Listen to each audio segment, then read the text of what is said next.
the first white buffalo was born in Janesville, Wisconsin. And the second white buffalo calf was born this past June in Yellowstone.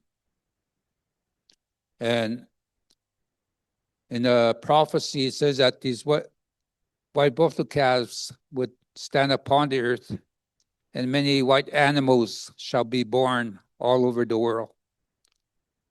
Over 3,000 years ago, when the story of the white buffalo calf woman, we have our ceremonies and we have our teachings, sacred teachings that came with the sacred bundle. So our stories goes way back into the first creation. There was Ea and the rock, the stone. We call it Tronka. Tron is birth, Ka is ancient. The second spirit is Mani Wichoni, the water of life. When these two came together, it brought us Wawaka, the sacred energy. Then after that, we have the stories that by following the animal nation, and we have our stories when the white buffalo calf woman, when she brought the sacred pipe at a place called Matrotipula. And today they call it Devil's Tower. And I'd like to change it back to Matrotipula. Since then, in my time, I became a sacred bundle keeper at the age of 12 years old. It was 1966, I became the sacred bundle keeper. And my grandmother, in her deathbed, she said that someday, if the people don't straighten up, then I could be the last sacred bundle keeper. That has always been in my mind.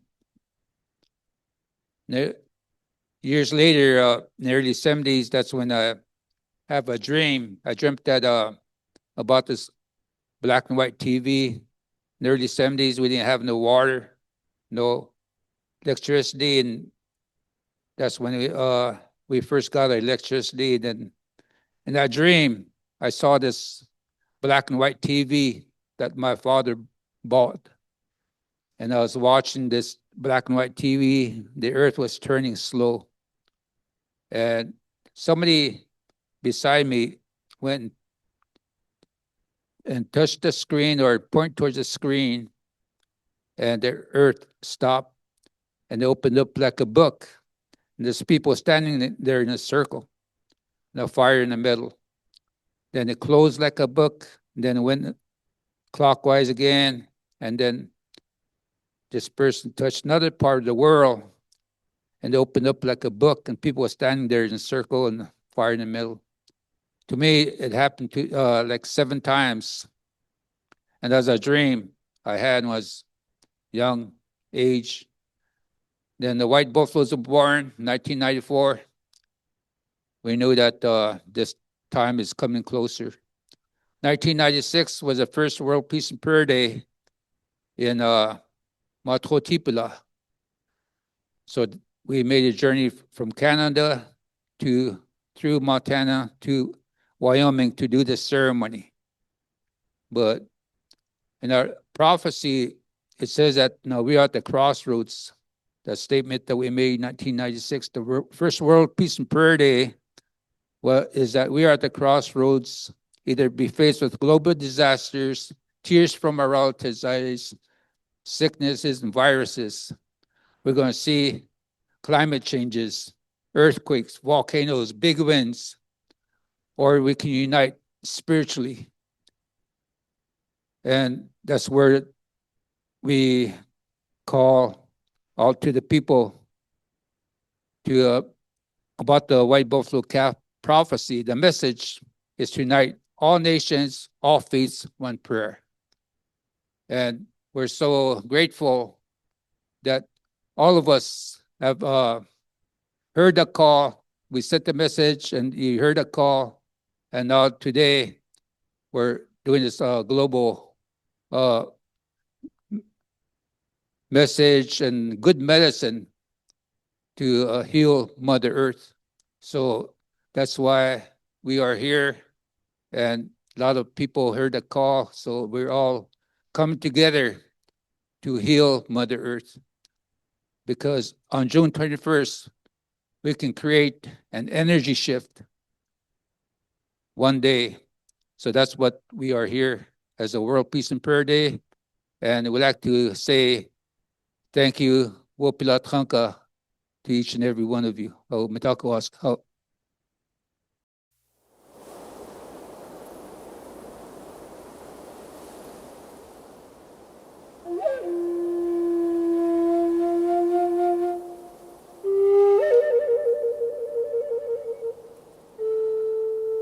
Makakanocha utefika hechawa le chanupawa wakacha he ukahipi.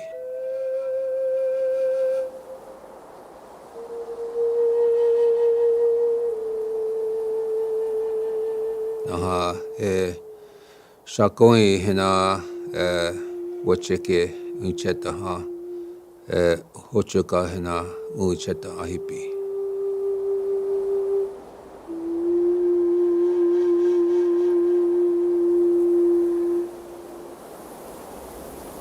Hepta sami he wati hina uchake na ha. Allied air forces began an attack on military targets in Iraq. If the war is going to start, disasters in the region will take place. The hurricane is located about 40 miles due east of Miami. This is total devastation. Outside when the earthquake struck, destruction everywhere. All of this is connected. Heche pte hinchla wa sancha makakan heche ake kinajikte. Among Native Americans, a sacred story has been passed down for generations about a holy woman who taught them to pray and promised them prophecy at the birth of a white buffalo. Rare living symbol of unity and understanding. Only 1 in 10 million buffalo are white. An animal rich in the lore of Native Americans and sacred to many tribes. It's a sign of change to the world. My name is Chief Arvo Looking Horse, 19th generation keeper of the sacred pipe, Lakota, Dakota, Nakota, Sioux Nation. Orville, as the 19th generation keeper of the sacred pipe, he is to us what the Pope is to the Catholic people. He is to us what the Dalai Lama is to the Tibetan people, what Muhammad is to the Muslim people. What his entire life is committed to is caring for the pipe, the intent of the pipe, and as the spiritual keeper of those sacred rites and ceremonies that were brought to us by the white buffalo calf woman. Many nations have sacred objects. For us, the sacred pipe is the center of our nation, was a tool for us to pray with to the Great Spirit. When I was 12 years old, my grandmother on her deathbed, she said, my grandchild is going to be the keeper of the sacred pipe. But if the people don't straighten up, that you will be the last bundle keeper.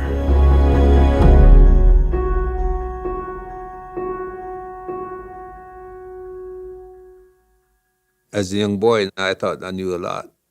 I was going to high school and living with my father and my mother. They were both bronc riders. And my mother, she breaks horses. My father, he was a bareback rider, going to rodeos. And I want to be one of those guys. I want to sing at a powwow and rodeo like everybody else. So I did eventually join the rodeos in our community and our reservations. But I was scared of horses. So.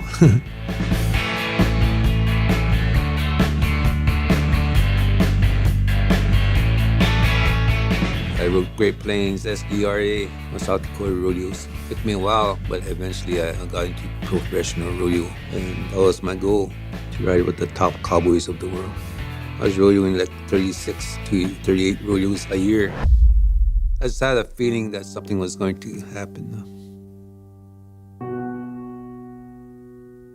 I got on a horse, and when they opened that gate, that horse went straight up in the air and it took a flip backwards and came up top of me, and then both my knees, I can just still feel that.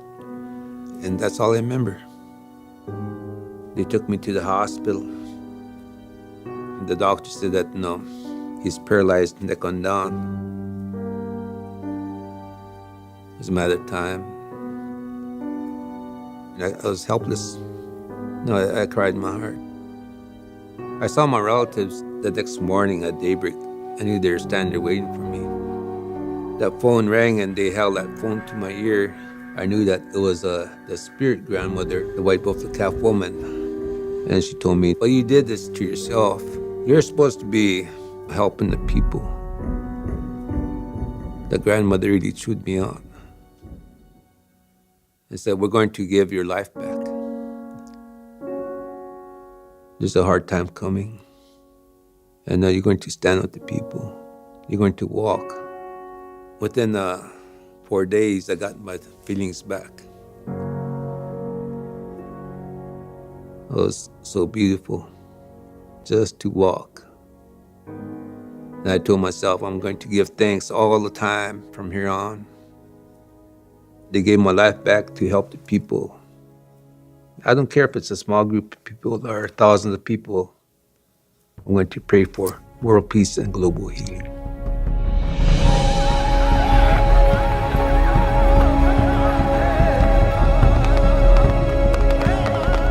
I grew up in a very short time here, and now I am a world leader carrying the message of the white buffalo. The prophecy of mending the sacred hoop. Stand together. That sacred hoop of the nation was broken at Wounded Knee. We have a long history of war over protecting our territory. Sitting Bull, Crazy Horse. Everything started after Little Bighorn. We signed a treaty with the U.S. government over 100 years ago. It was broken at Wounded Knee, 1890.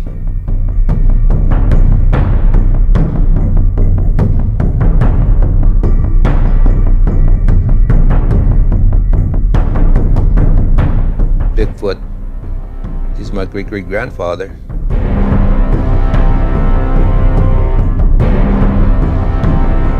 We're survivors of Holocaust, massacres, in the name of progress.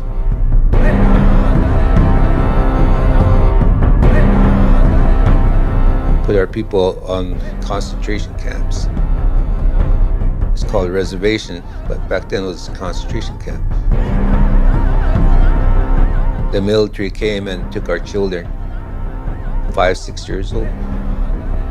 If you don't let go of your children, you shot your children right in your arms.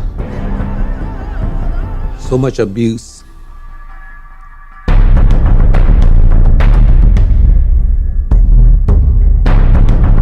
We rode horseback from the 80s till 1990. We did a ceremony, and we prayed that there would be no more wounded knees throughout the world. But the way things are going and the things that we are doing right now, well, it's not that way.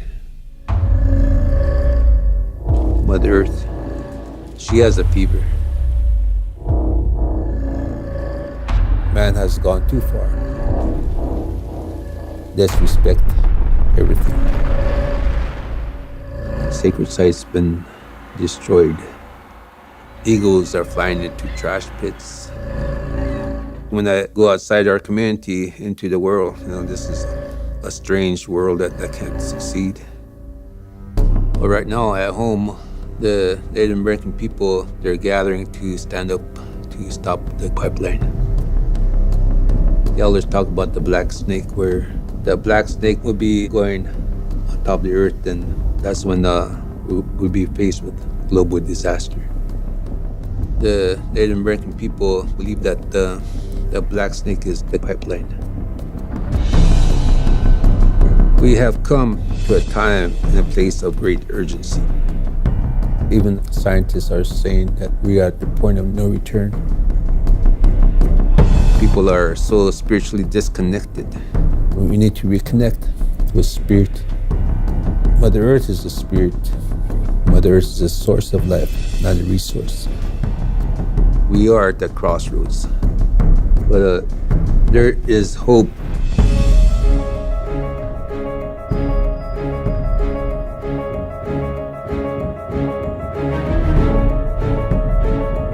I have been campaigning to United Nations to declare June 21st as World Peace and Prayer Day,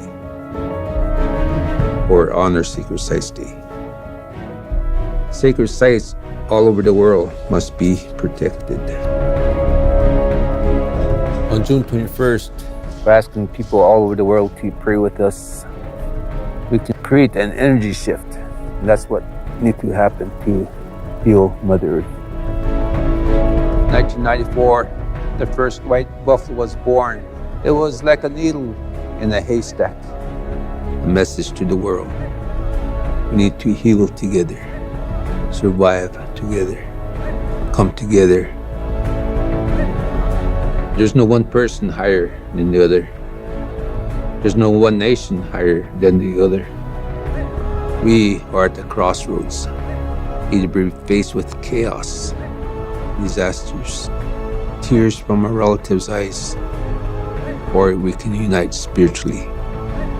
All nations, all faiths, one prayer.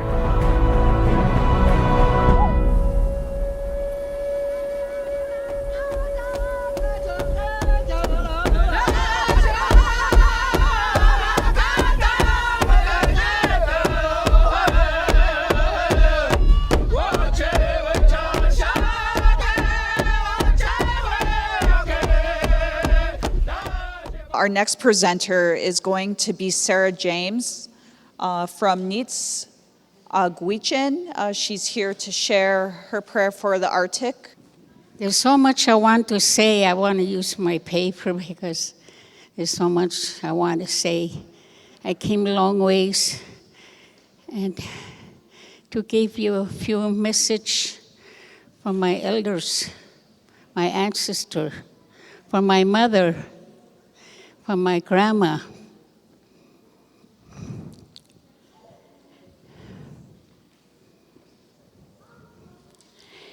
World Peace and Prayer Day. Honor to be here in the land of Paul First Nation, Canada.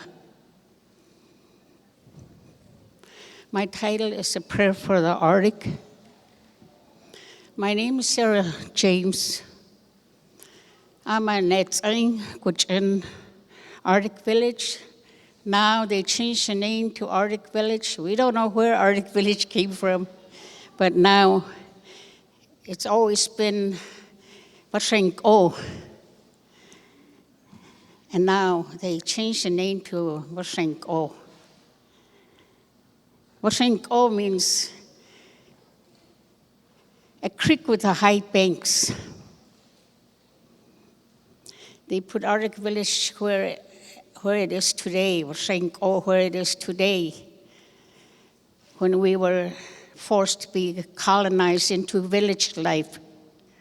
They chose Arctic Village because there was a caribou migratory route. And in that valley, you got a lot of lakes, got a lot of fish, whitefish, clear water fish. If we don't have anything else to eat, we would live on fish. And that was a tree line. Where I'm from, Arctic Village is semi-desert. Now, the tree line is way past the Brooks Range, almost to the coastline. And that's where I'm from, Arctic Village. Thank you for inviting me to World Peace Prayer Day. Today, we are here to request prayer for World Peace Prayer Day, for our love and for our community.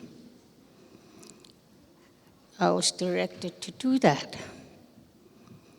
Today is very hard for me to sit here and speak. But we all can pray for peace. English is my second language. My first language is Wppd, and I'm proud of it. I've been laughed at, point at, whatever. Sometimes I cannot say anything in my language in English or vice versa. But it's still good to have two languages. I was raised on the land maybe 50 miles from the nearest neighbors. Just my family. I'm the youngest one of my family. There was 9 of us. Everybody goes out every day. They sure burn daylight to make living out there. And I stay home with my mother. All the story and way of life was taught to me by my mother, my father, and my sister and brother mainly, and from my village and from my elders. So I'm stuck at home with my mom. Most of the time, there's a whole world out there, just me out there with no one to play with. I believe I grew up very well. I think that is good. We were not rich, we were not poor, but we were good.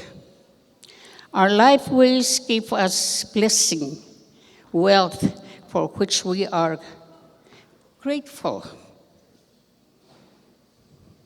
My beads I got here, I got it from my tribe for being honored by University of Alaska Fairbanks as a doctorate, Sarah James. I only finished up to high school. My tribe honored me for that. Arctic Village is 110 miles, or 110 miles, northeast of Arctic Circle, interior. We're not near oceans, so we're not near igloo or, used to be Eskimo, but now Inuit, or polar bears. We're inland. There's 15 Wppd villages. Some are in the United States and some in Canada. We're united as Wppd. That's a language. When we say Wppd, that means peoples with an S. We're united in protecting the caribou. Since 1988, and before, we always protect the porcupine caribou. This herd is now increasing compared to all the other caribou herd. There's about 4 or 5 herd in Canada, and there's about 4 different herd in Alaska. And we're talking about porcupine caribou herd. It's now increasing compared to all the other herds, which is declining, some fast and declining. Caribou don't mix with other herd, and they stay within their herd. As I grew up off the land, we combine Western food and traditional food out there. We have to ration our food all the time, and we have to take care of the environment. So in return, it'll take care of us. My father is a trapper, but he's not out there to trap everything out. He just trapper based on needs. Now, I'm now 81 years old, and I don't know if I still can do it, but I can go into my country with just a knife and survive. My family do sheep hunting, and I grew up organized sheep hunters, so I go into sheep hunting It's very hard to go sheep hunting. You have to pack, climb, and bring back the meat back to the village, maybe 50 miles. So that's the kind of life I live. We always start protecting by praying for the caribou. Last 40 years, we've been having a position against the oil and gas development. Ever since I can remember, we always protected the caribou and prayed for the caribou. We have to learn how to pray and protect our way of life. After Trump, it was difficult for everyone now with him as president again. The threat of oil lease and development in the caribou birthplace, their calving ground, is even more difficult and more.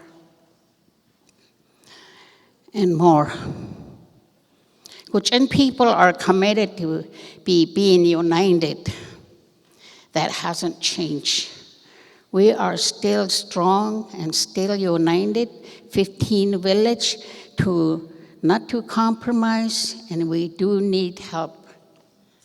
And we do meet every 2 years.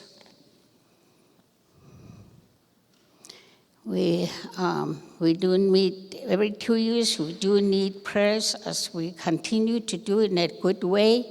That's a direction that we got from our elders.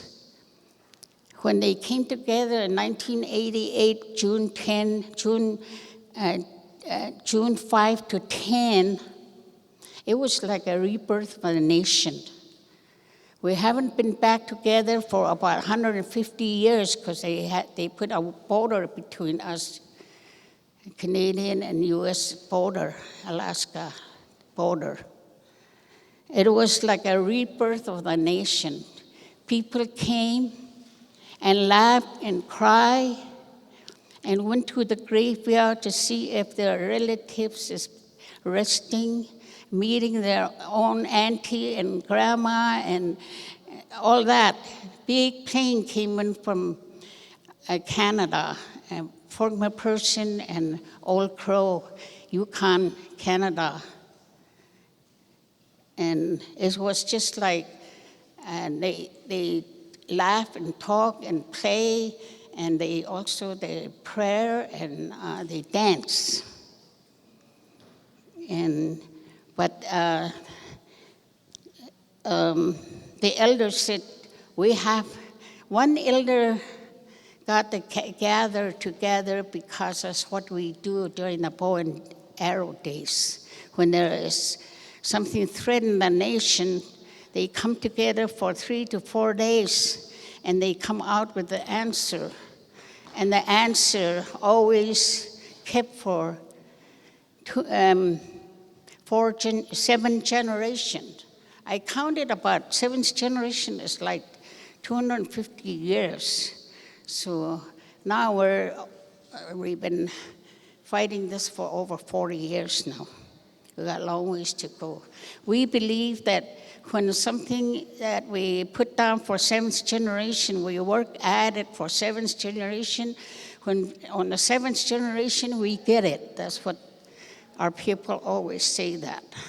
So I believe one day within the 7th generation, we are going to win.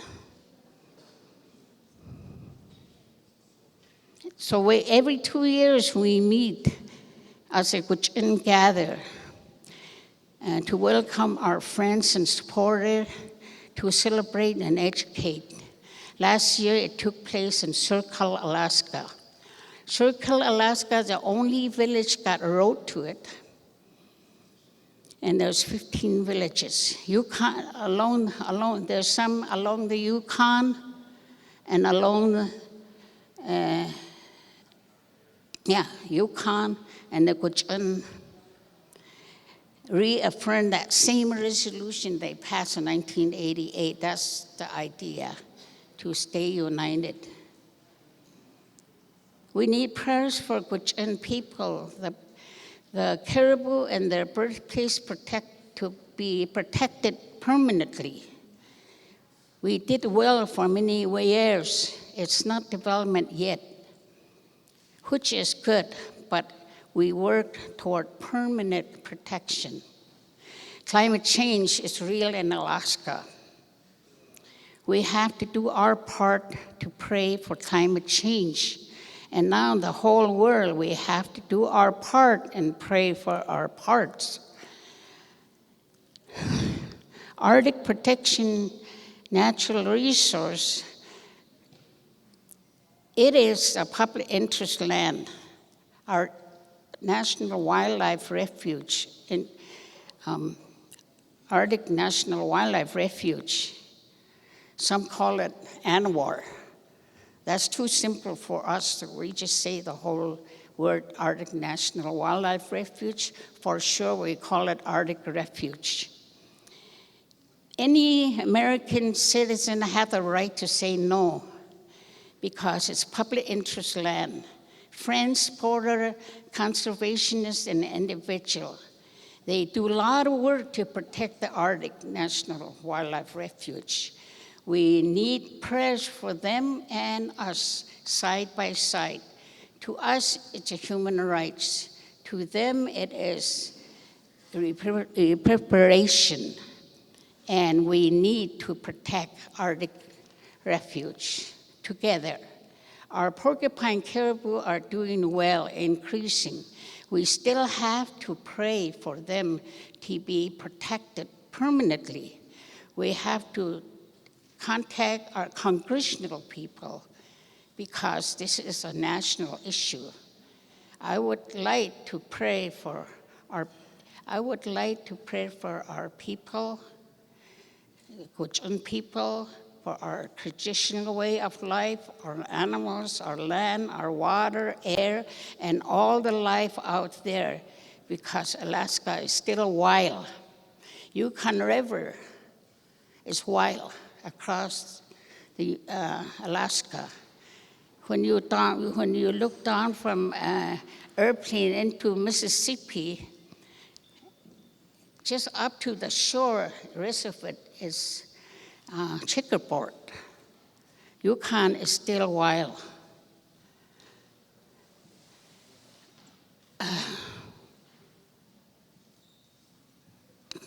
Through Alaska, over 60 villages, Canadian villages, some Canadian villages like Old Crow, and there's about 3, 4, 5 villages on Canadian, and into Alaska, Yukon River, all the way to Bering Strait. Altogether, there's 60 villages been without salmon. Just recently, they had no king protests against Trump, and they said, our orange is king salmon. Our king is king salmon. That's all we know, they say. Their children don't go fish camp anymore for 10 years or so now. They drag their net across the Pacific up to Bering Strait. There's about 1,000 different countries out there have their own boat to get their fish. And now they're not getting their king salmon. They're not getting their salmon. And all those villages been praying, and they need a lot of praying. Kids are missing out on their way of life to go out to the camp and fish and hunt and duck hunting and all the other stuff they do every summer. So that's why I have my fish shell here.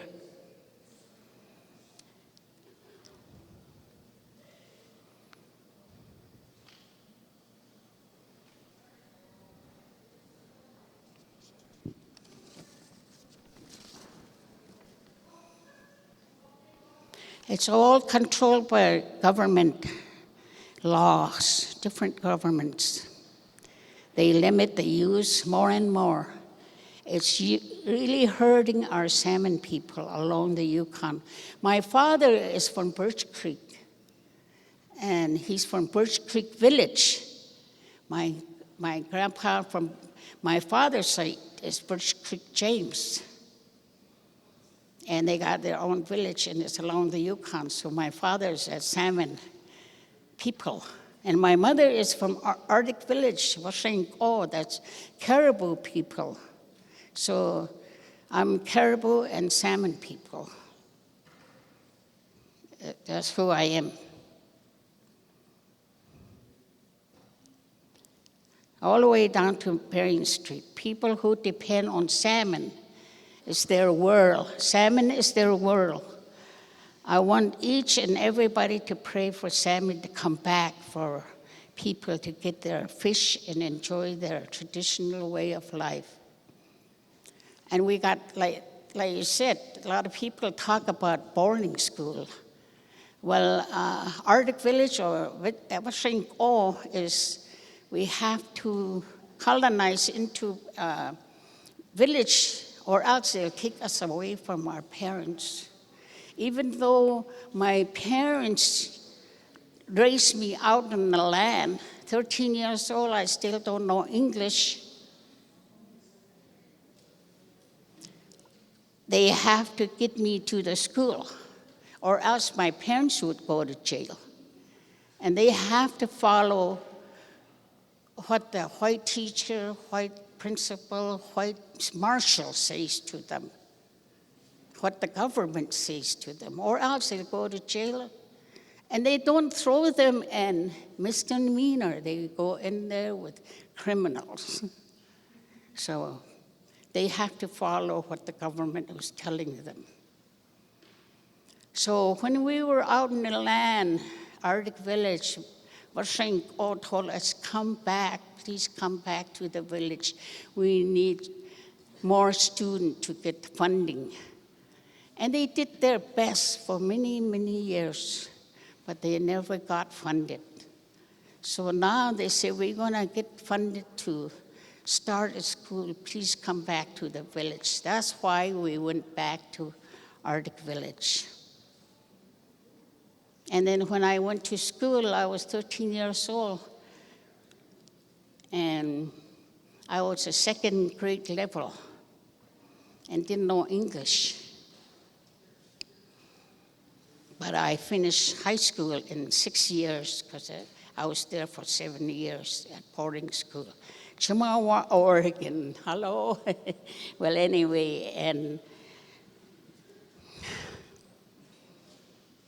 today, to protect the earth, our way of life, to live healthy and to continue see the natural beauty Creator provided, we have to do our part, each and every one of us.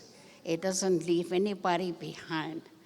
All of us, our children, our grandpa before us, parents, brothers, sister, our boss, our work, our pay, our friends.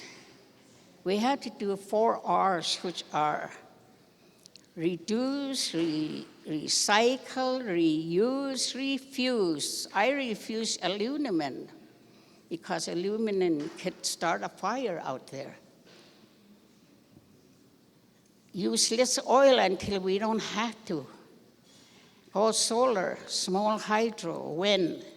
There's a lot of other sources of energy, more bicycle, more walks, to live in a healthy world, to be healthy.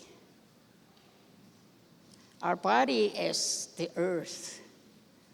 We have to do that part for earth. We have to do that for our body. Get away from drug and alcohol.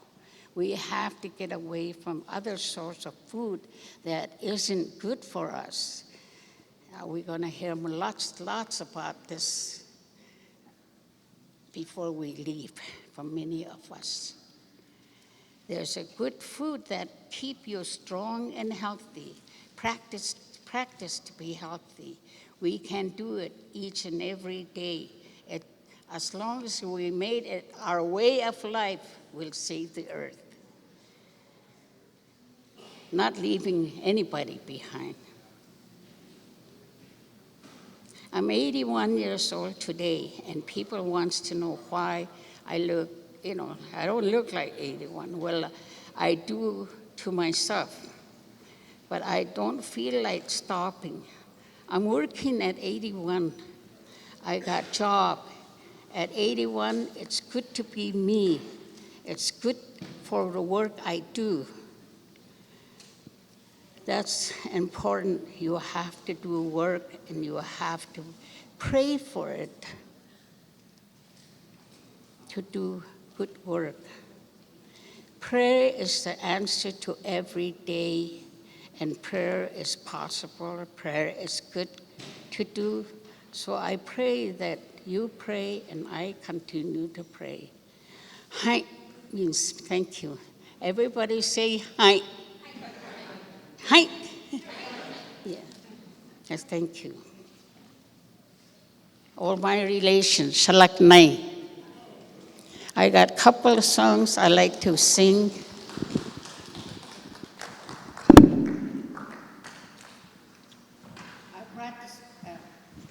I brought this scarf to tell me that what I talk about, what I learned is from my mom and my grandma and my family out in the land mostly, and my people. So this is how my mom wore it. I wore it.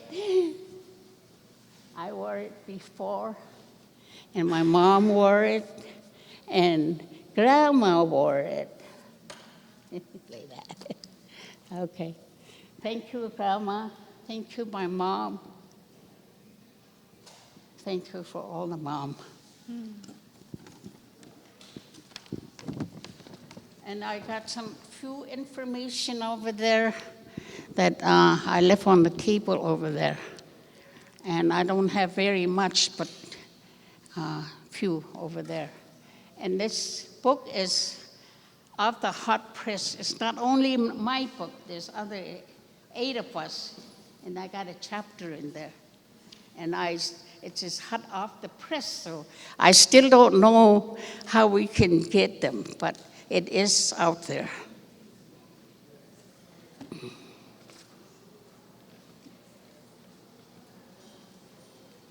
The song I'm going to sing is called All Our Traditional Song is a Prayer. And I'm going to sing 2 of them. I know Caribou song, but a lot of the guys back home know how to sing it because they lead it. And I know very little about it and how to sing it. All I know is that the song is saying, our Father told it to do that. Our Father told it to come. Our Father told it, they're coming. Our Father said they're coming. Our Father said they will be here. That's the way we sing the Caribou song.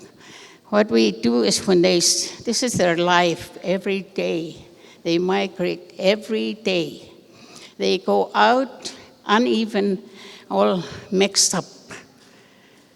And pretty soon, toward half a day, they would be in line of 6 or something, or 4 or 5, 4, 3, 2, and then to one, and they make a circle in a open meadow, lake, or river, and they come together and they eat, and they make noise, and then they go to sleep. So all our song ends with our drum, and we bow to the earth. And that's the end of our songs. And we gather together at the end of the song, everybody lay down for the night. And that is the end of the song. So when I end the song, I'm going to lay down on the ground. So I can sing very little of Caribou song. And then I'm going to sing 2 more.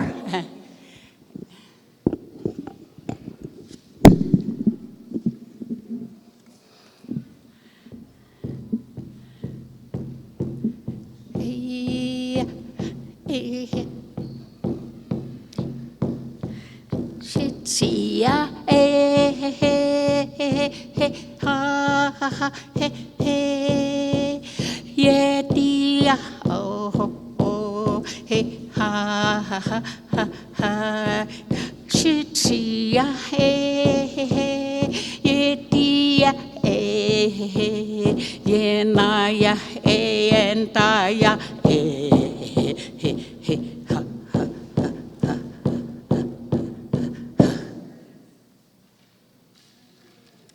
That was little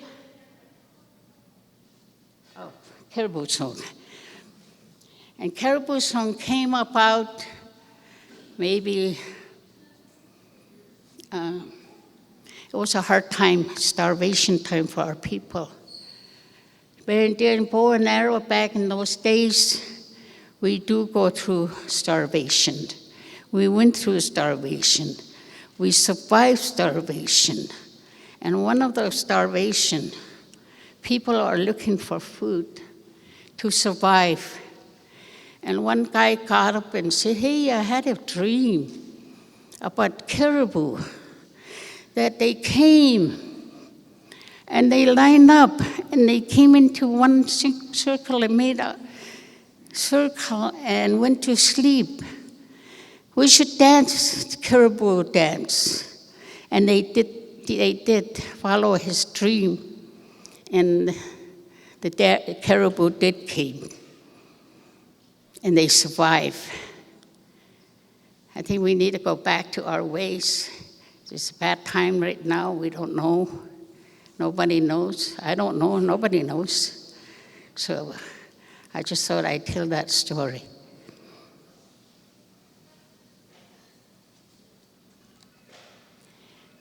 Next song I'm going to sing is Caribou Skin Hut Dance. Skin hut, that's what we live on, caribou skin hut. What's that? Name I didn't see caribou dance earlier. You say, what's that? Name what's that? We say, what's that? What's that mean caribou? Say, what's that? What's that? What's that? Yeah. That's caribou. What's that? I mean dance, caribou dance. Okay, this one is welcome dance, caribou skin hut dance. What's that? What we do is we follow the sun and go, because the only way we come into our skin hut is our door always to the east. I don't know which way is the east. Okay, east. That's where the door always to the east, because they meet the sun in the morning. Oh, good morning, sun. Well, anyway, so we dance like that. And then we dance to the center, to the fire. Fire is very important to culture. Sun is very important. Those are sacred fires. Sun is sacred fires. We got sacred fires we survive with that help us survive. Even a car, I guess today, burning oil, that's fire. So we honor that too. When we dance clockwise, and then we then we dance toward the fire, and then we dance one place. And then another we dance this way. And the woman dance gracefully and prancing. And the man is neither fighting or playing. So. Sometimes people call me hey ha hey. That's how it starts. Sometimes people see me and they call me hey ha hey. Hey ha hey. Hey ha hey. Hey ha hey ha hey. Hey hey hey ya. Hey hey hey hey.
Like I say, we are in the trouble with the earth.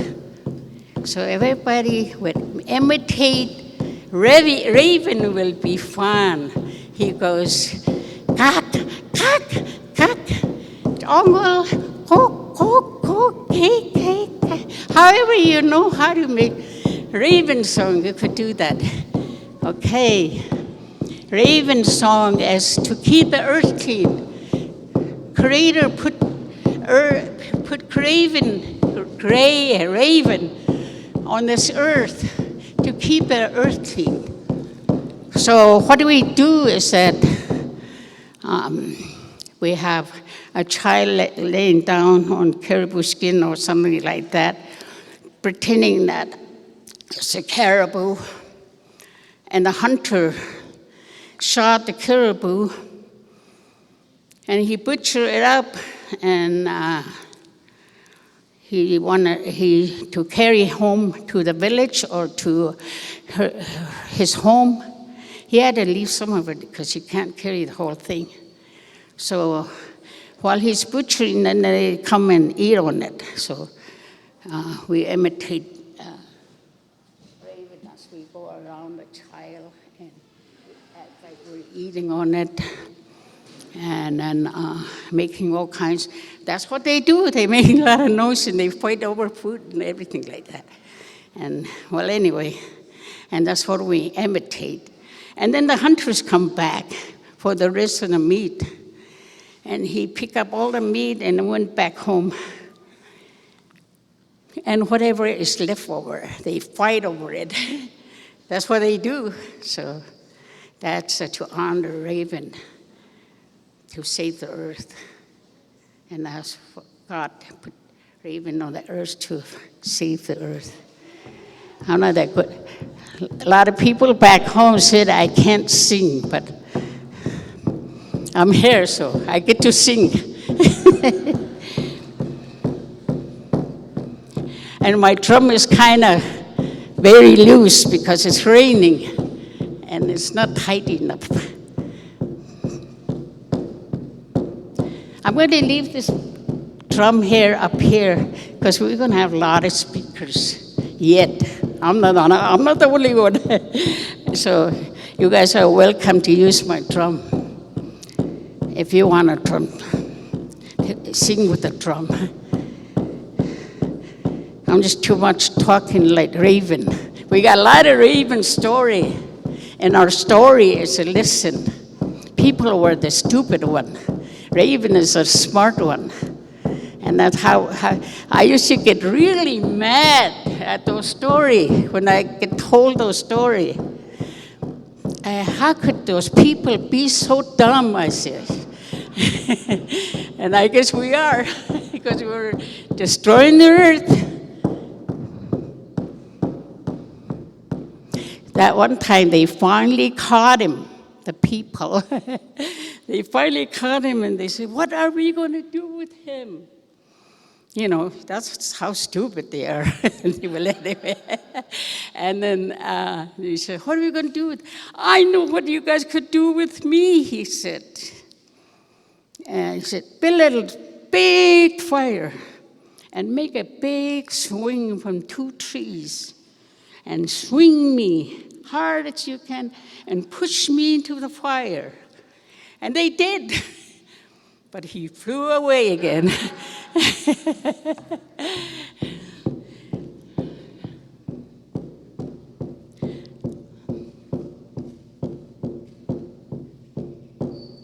Sometimes I can't remember songs. That's not my chore back home.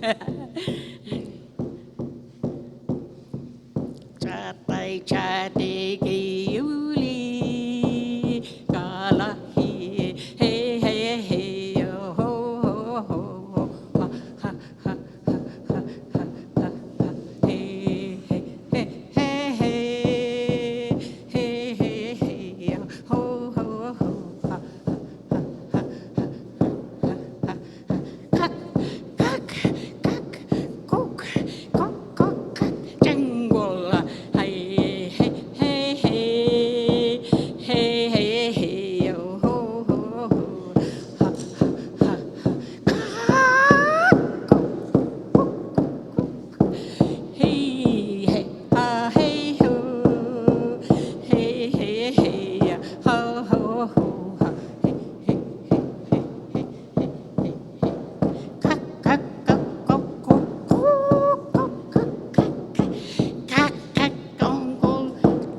tai cha te yoli ka hey ho ho ho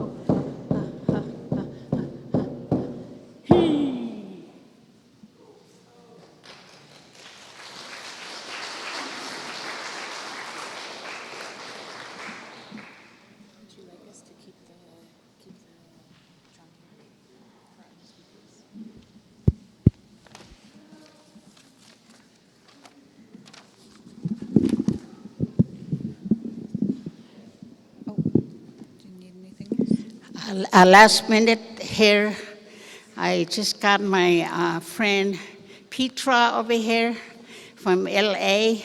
We ran from Alaska, Peace and Dignity. There's few big Peace and Dignity in here too. From Alaska to Panama, year 2004. I was 60 years old then, yeah. And that's how we became friends. And she lives in Los Angeles. And we love to travel together. And her husband likes to come along, but he got work to do. And then Columbus. We are the last one to be contacted by so-called Columbus, because the first visitor was a whaler up north. But ours is a French trapper from Hudson Bay. And so we're the last one. We were 100,000 healthy people when Columbus came. And now today there's only 8,000 of us.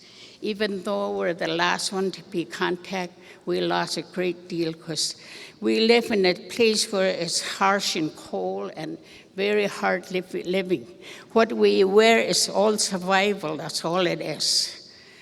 So we don't have anything extra. We don't have jewelry. We have to survive. We can't carry extra weight. And the place we're talking about, sacred place where the life began. It's a sacred place we're trying to save as a sacred site or permanent protection. We need help with that. Means sacred place where the life began. A lot of birds, I see a lot of birds here. I hear a lot of birds. They come through here toward north to nest up there every year. There's a picture of birds over here that come in from every state, every country in the world to nest up there.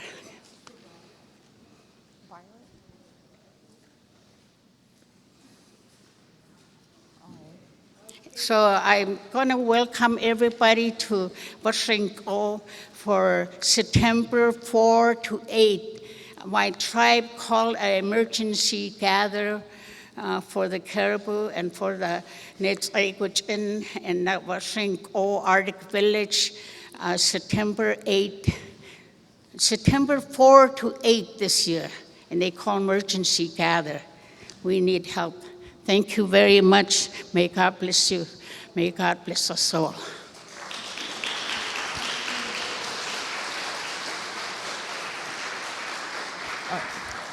Thank you so much. That, again, was Sarah James from Netzaiguachin. Our next presenter, they come every year as our security team. They're called the Harmony Keepers. And they're here to... I'm here to present Lazario Aguero Gutierrez and Hector Perez Poncello, here to spread awareness of the genocide going on with the indigenous people of Peru and its connection with Palestine. Supaiki Ariancho Koposkatli Hector Perez Pacheco, de Tawantisuyu. Great honor and privilege to share with you about our culture and our people. I'm here with my brother Lázaro Aguero. He's also a Quechua. And it's a great honor to speak about our people and our traditions as indigenous people. We come from what we call Tawantisuyu, which is our confederation tribes from Colombia, Ecuador, Peru, Bolivia, Chile, and Argentina. And within our four federations, we have a basis of our culture and our heritage. What you see here prior to the first slide is speaking about the snake, the puma, and the condor. The snake speaks about the past, the puma is the present, and the condor is the future. If we could show the first slide, please. And this is our ancient history, ancient culture, ancient traditions. This is the foundation of our principles and our values. This is what we refer to in our language as the bridge. Following slide. And within this bridge provides us an understanding and a commitment to Pachamama, to Mother Earth. An understanding and commitment to our culture and to our heritage. Within the sacred item that you see here is the way we are as indigenous people. Our philosophies, our ideas, our purpose, and that is working towards bringing unity among all our nations and peoples and communities. We've been this way since the beginning of time. Up and down the hemisphere, our ancestors would travel and would partake with each other like we're doing today. Within each teaching here speaks about, within the snake, speaks about the past, the present, and the future. So we remember the past, but we live in the present and we plan for the future. Within what we're committed to is that work. The work that we need to take care of Pachamama, Mother Earth, and the work that we need to take care for the next generations to come. So speaking about, moving to the next slide, is within our values. Within the upper left quadrant is love, trust, connection. On the lower left is acknowledgement, protection, and awareness. On the lower right, happiness, passion, expression. On the upper right, responsibility, productivity, and present. So the day that we are born, we're given these laws of the Chacana. And the laws Amakewa, Amayua, and Amasua. All Quechua people, we follow those laws. To not lie, but it's to be the opposite, to be a people of your word. It's to not steal, to be the opposite is to give of yourself. And the third is to not be lazy, but it's the opposite, is to be strategic. It's to work with using our energies and put forward. So as our commitment, next slide, is put forward, we see the obligation. We see the obligation to protect our lands from all destruction that is taking place. So millions of us came out in Peru to fight for justice, to fight for our Pachamama that was being challenged. But we see, because we follow our teachings of our ancestors, we understand the importance of us to protect our Mother Earth. And through that, we experience murder. But that doesn't stop us, because we have that commitment. It's within our blood. And so what are we doing now? Now, we continue to bring awareness and consciousness to everyone in the world that our sacred mountains of the Andes, our ocean, our jungles are in a place where they continue to be challenged. And we're looking for that unity among our people. We have what we refer to as the Condor Eagle prophecy. The condor is of the south, and the eagle is of the north. We're all nations that we're in now. And flying together in that unification of our culture and of our people. My brother, my sisters, we know it's been more than 500 years, that more than 500 years that our people has been invaded. On the Americas, on North America, is more than 200 years, two centuries. Millions of our people have been killed. And up to today, they keep on doing that. They keep on doing that. And if we don't fight, if we are not united, and if we are not together, they are going to keep on doing that.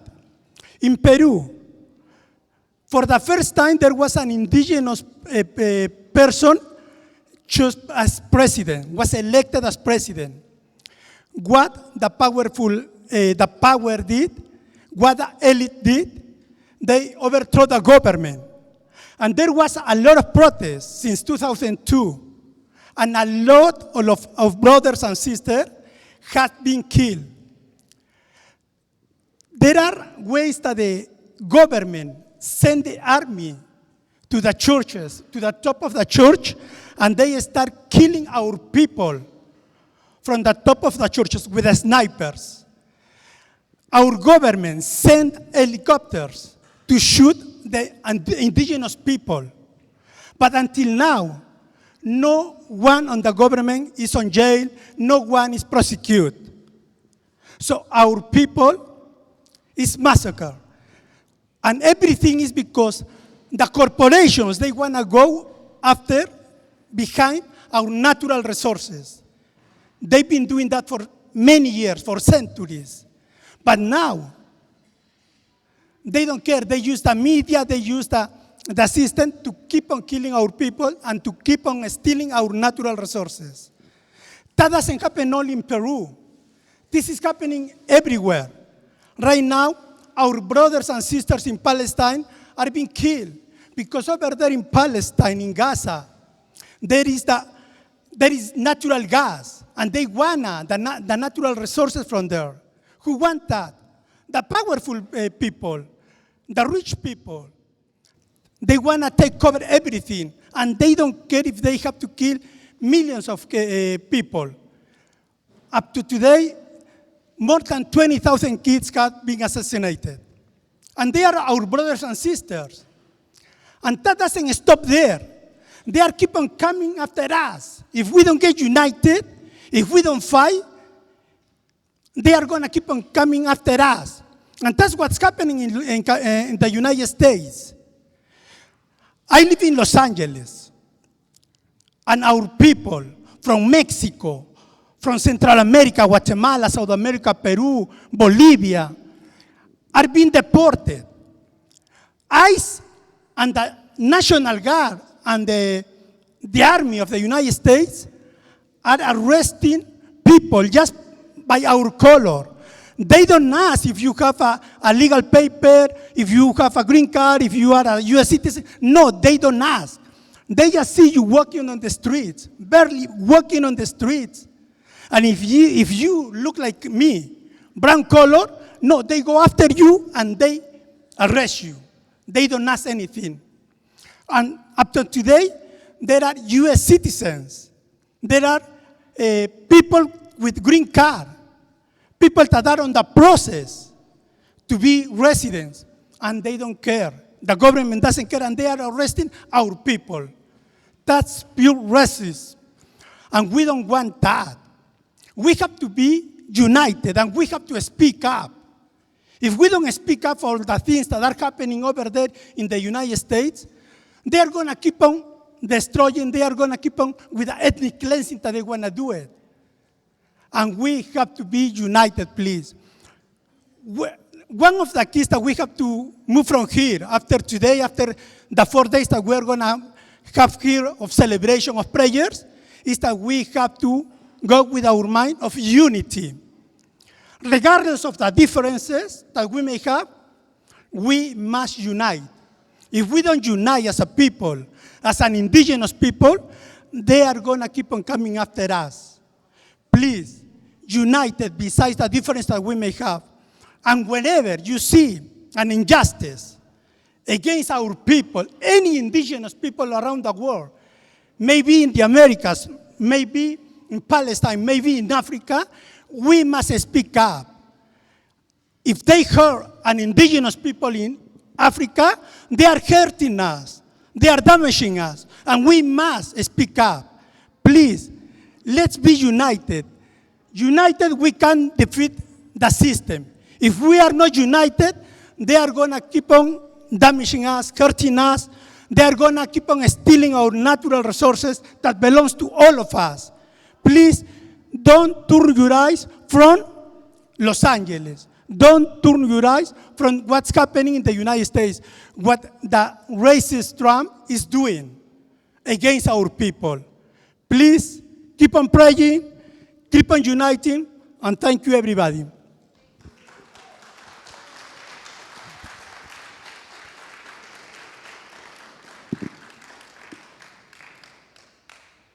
Do we have any? Let's see.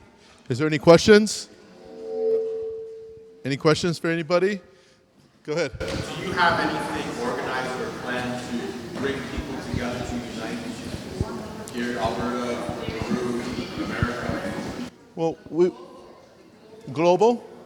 Yeah, within our website, it's our organization is called Pueblos Quechuas y Aymaras de Estados Unidos, and it's called PICA. And you could go ahead and look at our website, and then we'll go ahead and state activities that we're having on a global vision, global awareness, to bring awareness of abuses that are taking place within Peru, but within other places as well, everywhere. And so, as my brother mentioned, the future's in our hands. Being that we're in the energy of the condor, and we're flying, we're closest to the sun. It's important for us to build this unification. And unification, it comes in many different forms. That your messages to the governments, your messages to us supporting you and we supporting Yudge, and building those communication trails. Our ancestors were communicating up and down the hemisphere. We have proof. We had our ancient routes, trade routes that we did up and down the hemisphere, from the ocean to one ocean. We need to reestablish those ancient trade routes. We should need to reestablish our communication network so we can support and help each other. And when there's injustice coming forward that is tackling Mother Earth, we must stand up and express our discontent, and at the same time working together to bring solutions to making Mother Earth a place that we could have for our next generations to come. So, Paiki.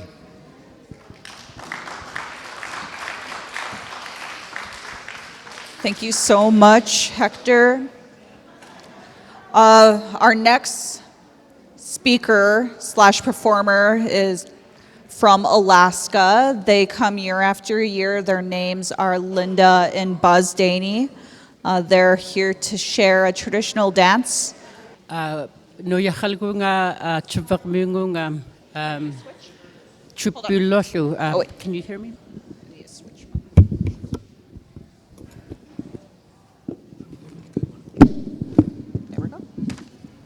Kuyana.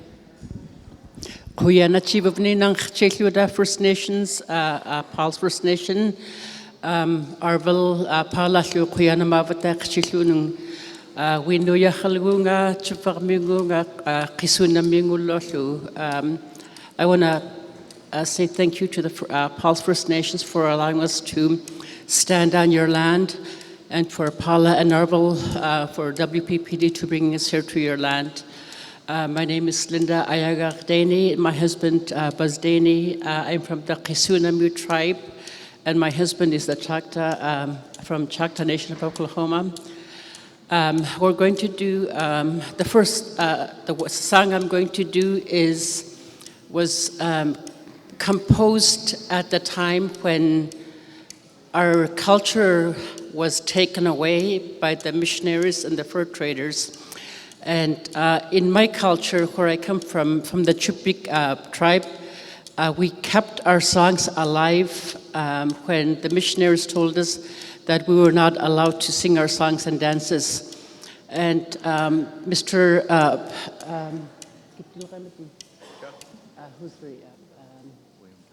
William Tyson is one of the people that composed this song. because he said that no more, we need to bring our songs back. But in my culture, we went under and kept our songs and dances alive. That's why Yurak is very strong in my culture, and it's gone through our family. So this song is called Where Is My Drum? Where Is My Drum? I'm bringing it back. Chao ya kanawha, chao ya kanawha. So kuyana Yurak shiklunung. And then afterwards, my husband is going to say a few things.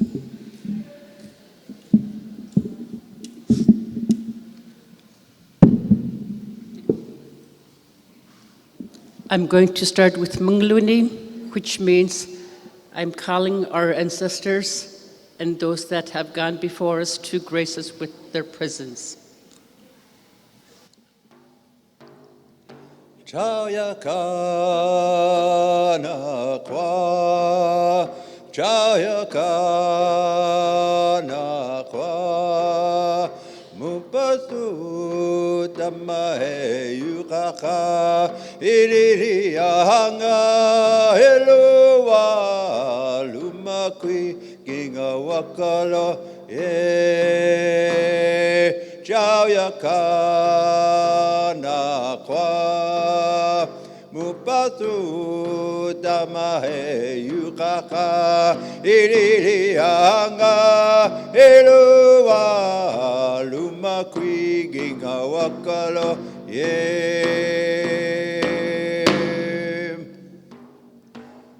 Chaya kana kwa, chaya kana kwa, mupatu tamahe yuraka, ilili anga elua lumakui ginga wakalo chaya kana kwa, mupatu tamahe yuraka, ilili anga elua lumakui ginga wakalo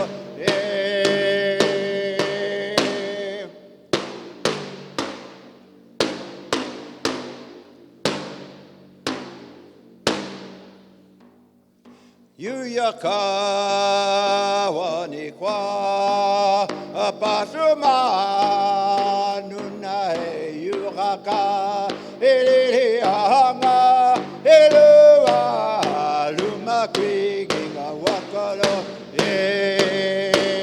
chao yaka na kwa mupatu tamae yuraka ilili anga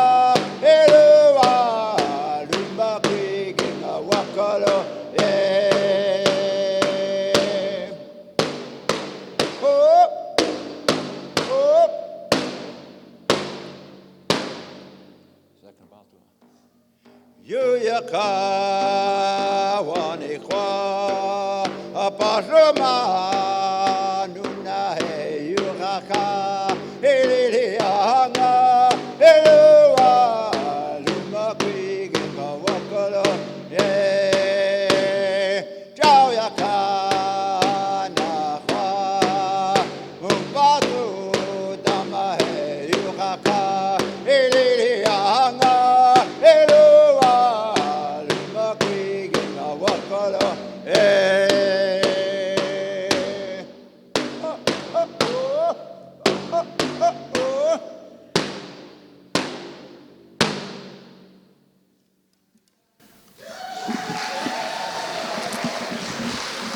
Yakoki.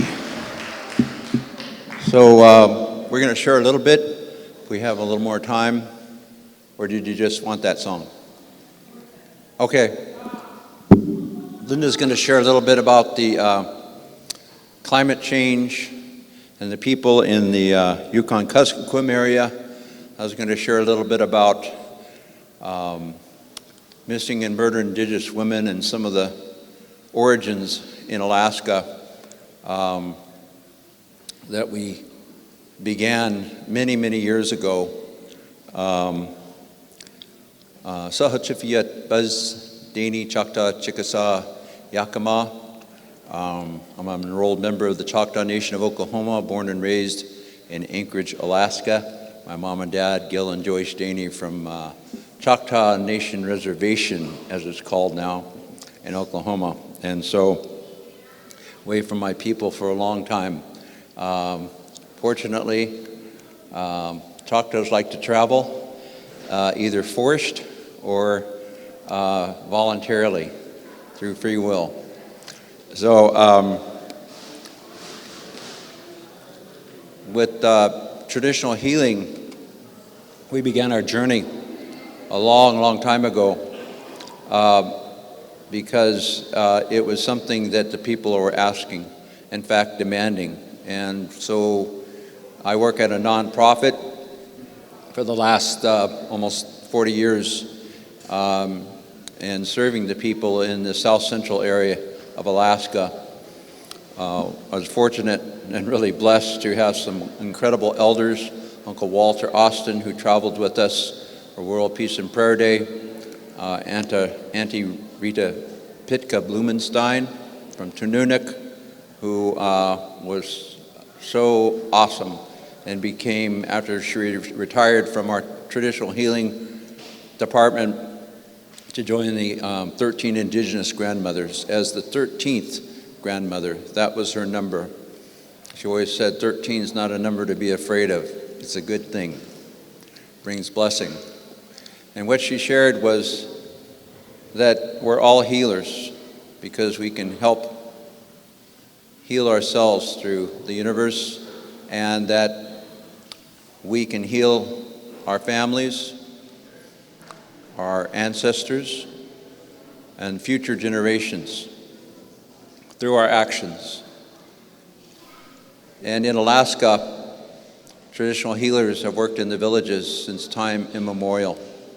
And it's been our first responders, so valuable. Now we have community health aides that work there, some of whom are traditional healers, and some that work, like my sister-in-law, with traditional healers.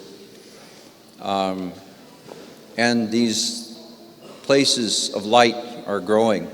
In interior Alaska and Fairbanks, one of our former tribal doctors is building that back up again, and I'm very grateful. We were told when we started, stay true to traditional healing, not shamanism, not Reiki, not these other things, Alaska Native traditional healing, Native American traditional healing. And so we focused on that, to grow slowly, to be all things of our organization, not to build an island, and grow slowly, be very selective who we brought in to our department, because it's so important what we do resonates and vibrates throughout, much further than where we are. With regards to missing and murdered Indigenous women, we started a long time ago at the time when we found out that there were so many missing and murdered and sexually assaulted Alaska Native women. The statistics are huge. It's still almost 50% of those in the state that are Alaska Native American Indian that are harmed. And so in 1989, a dear friend, Cindy Pennington, working for Anchorage Police Department, was invited down by her captain to visit a crime scene picture display, and saw some of the horrible images that had been created by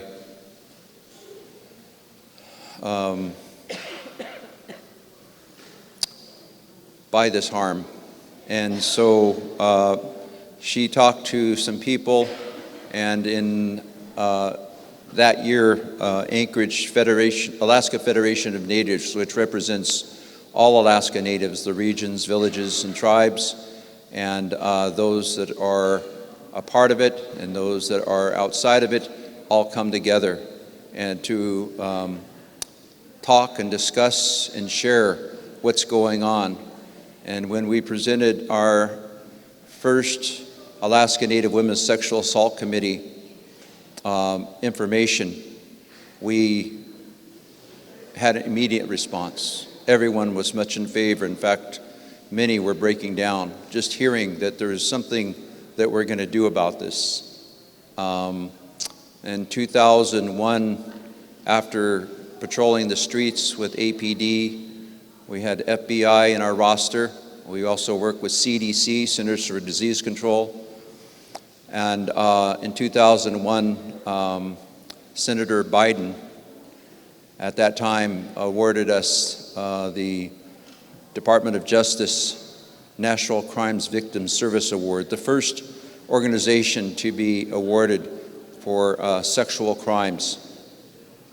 Coming to today, we have our younger generation taking on the load, and with Alaska Federation Natives working diligently, bringing people together, heartbeat of the drum, gatherings, marches, to bring attention and to make sure that we are doing everything we can to eliminate this. Traditional healing, where we work, the nonprofits, we're all together in this, and we're of one mind, one heart in this effort. I'll turn this over to Linda. So I wanted to give you a little perspective of, Sarah James is from, we call up north. She's up north interior. And where I'm from, Alaska is a huge state. I'm further down southwest. So I'm Chupik, Yupik, and she's Gwich'in, part of the interior. And there's 5 cultures in Alaska. There's Inukbak, Athabaskan, Chupik, Yupik, Sukbak, Tlinkit-Haida, Simshan. And so we're representing 2 cultures from Alaska. So, but she talked about the caribou, that's the land that she comes from. And from where I come from we have salmon, that's fish, that's the biggest resource that we have. Part of our diet, we do a lot of subsistence hunting and gathering. And what has become normal in our culture now, every year in May, we start asking, I hope we're going to have a lot of fish this year. Because one time there was no fish. None of the fish came. And Fish and Game, Fish and Wildlife has started regulating how much we can fish or what we can fish with. This year, where I come from in the Yukon area, they're only allowed to use dip nets. That is not what we normally use. We use set nets to fish. Right now the herrings are here, and so they're coming in abundance, which we're very grateful for. We have fish this year. We have at least herring. But the next thing that's coming is the salmon. We don't know yet how much there's going to be. However, in the Kuskokwim of Alaska, they're catching salmon. It doesn't necessarily mean where I come from, about an hour out to the coast, we're going to get any of that. And the other, right after fishing, we ask, I hope we have a lot of berries this year. Where I come from, the snow came late, and so that affects how much berries we get. We're hoping, we're keeping our fingers crossed that we will have berries this year, because I'm a berry picker. But in Anchorage, I climbed the mountain to go berry picking because that's pretty much untouched by civilization. So me and my sister, we normally climb Mount Baldy to pick our berries, blackberries each year, and it's a hard climb, but we love doing it.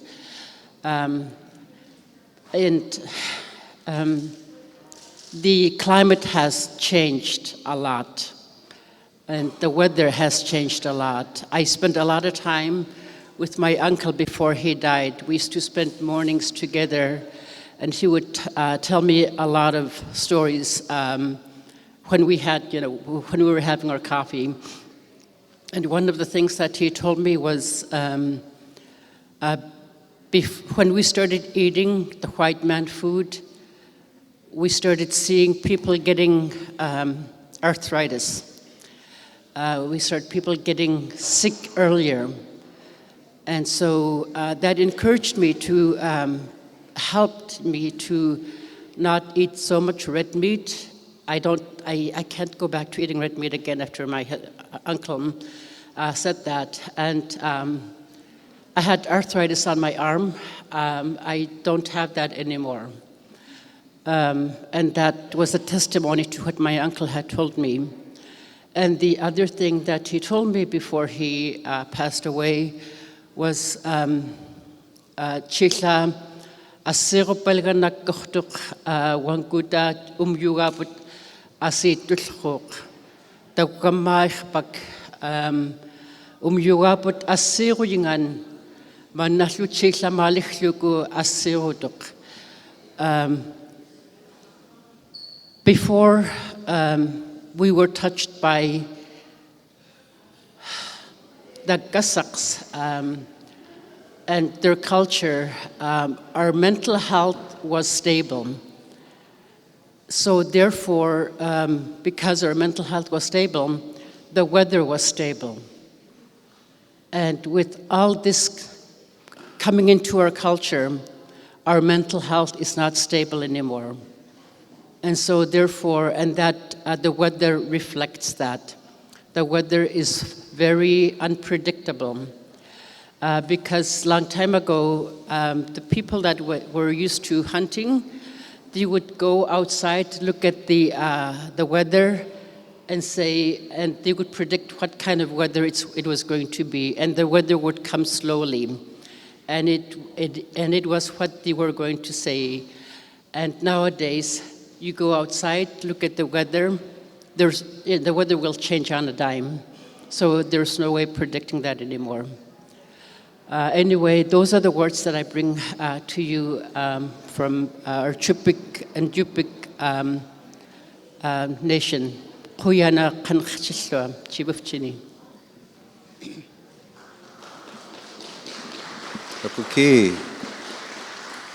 What Linda lightly touched on is that, but didn't emphasize, as I will, that her work involves in protecting the children. She's also a tribal judge for her village. And I'd like to do a closing honor song, if I may. This is our Medicine Dream honor song, composed by Paul Pike, Mi'kmaq, from Newfoundland. And invite you to stand as you're willing and able. Remove your hats that are not regalia. Sarah, may I use your drum?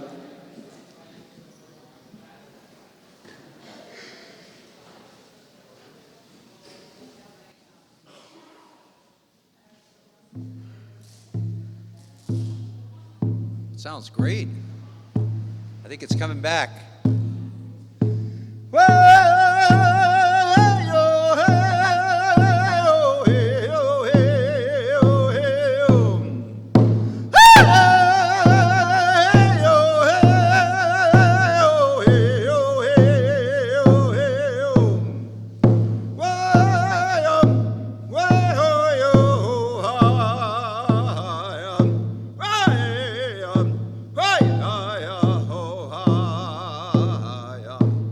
Hey!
Okay, thank you.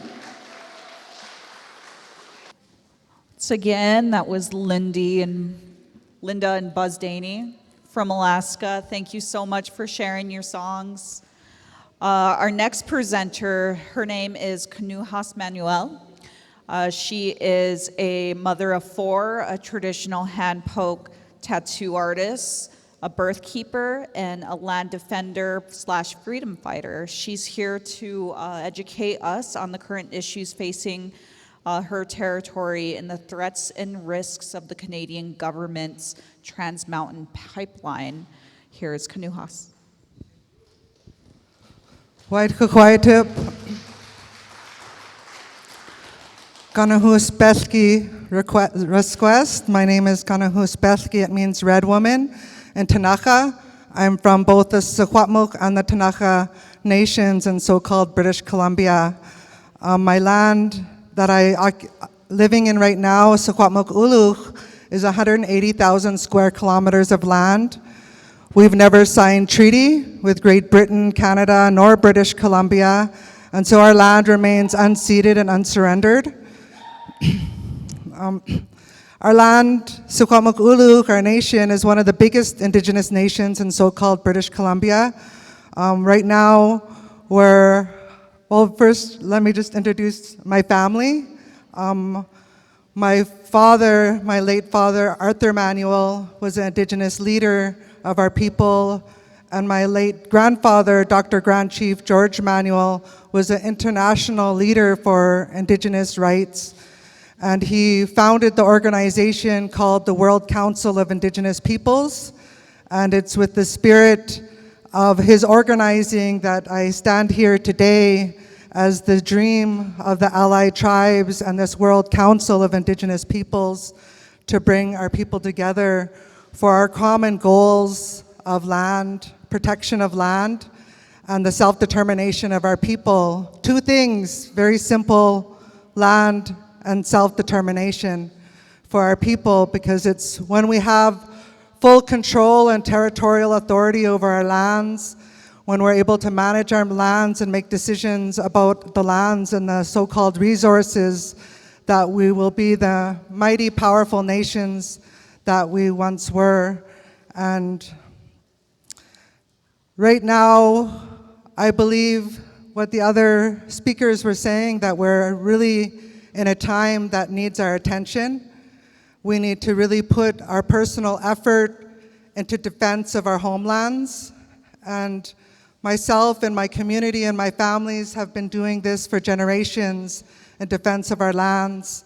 My twin sister, Mayuk Bethki, Weasel Woman, she's actually doing house arrest jail time right now for land defense against the Trans Mountain Pipeline, a pipeline coming from the Alberta tar sands from here, this area that they want to sacrifice to mine bitumen, some of the dirtiest crude oil in the world. And I know people from here know this industry all too well and the impacts that it has on their lives, on their health. And if you add up all the Indian reserves in so-called Canada, it will equal 0.2% of land. So us Indigenous peoples here in so-called Canada are only living on 0.2% of our land, which is very small, not even 1%. And so we know the impacts that that has on our lives, because our economy is out there, and the other 99.8% that Canada continues to control, and that's all the resources, all the wealth, all this oil and gas and minerals that are being extracted from our earth, and it's impacting us. Through my years of organizing in our community, we faced off with many different industries, including the ski resort industry in 2001 that wanted to clear cut 2 entire more mountains on top of the one that they already had to build a ski resort. This would be using recycled sewage waste to make snow, similar to Arizona, what they were trying to do there. And we stood up and we fought back. They got court injunctions against us, which really pretty well meant automatic jail time if you stood up to protest it. And we had around 75 arrests, and our elders led the way on that one. And the young people formed Native Youth Movement in our community, and they stood up as well. And we had 75 arrests in just a season of a ski season. And just seeing how the RCMP came in and the Crown came in to arrest our elders and to violate them and be violent with them and bring them off to jail and make them go through this court process and make them go to probation officer, every couple of weeks, or go sign in at the police station.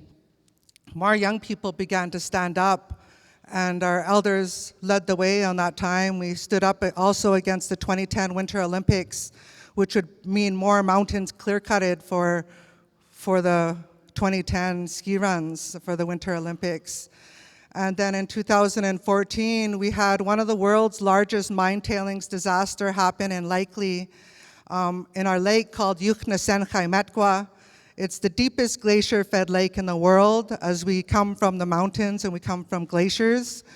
And it dumped billions of gallons of toxic mine waste into our lake. And this was right during our salmon spawning season. For those that don't know, the salmon are in a 4-year cycle, so they come up into the interior to lay their eggs and spawn, and then they spend a year in the local lakes until they venture out into the open ocean.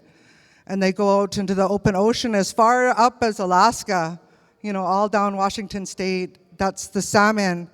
And then they come back in the 4th year to the same creek that they were born in, and they know by the DNA.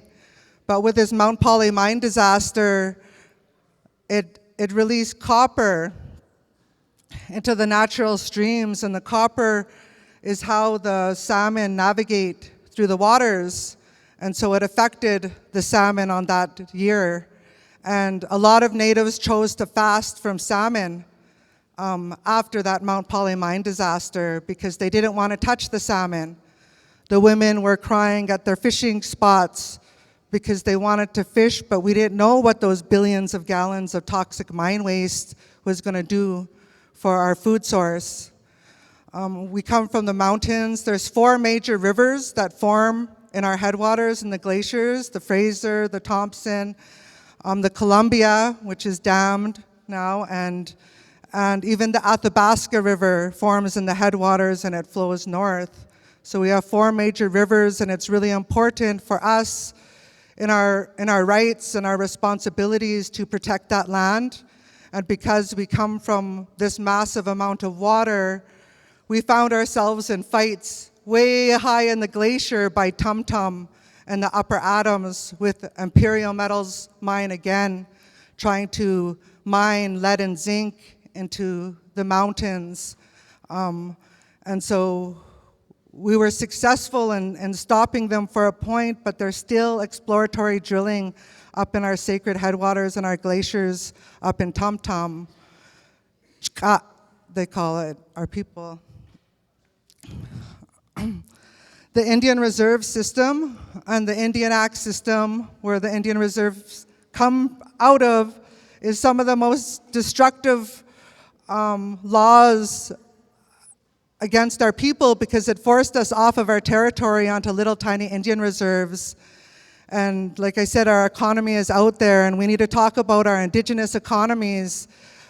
We had, prior to white man, prior to colonization, we had a thriving economy amongst us even, natives all the way here.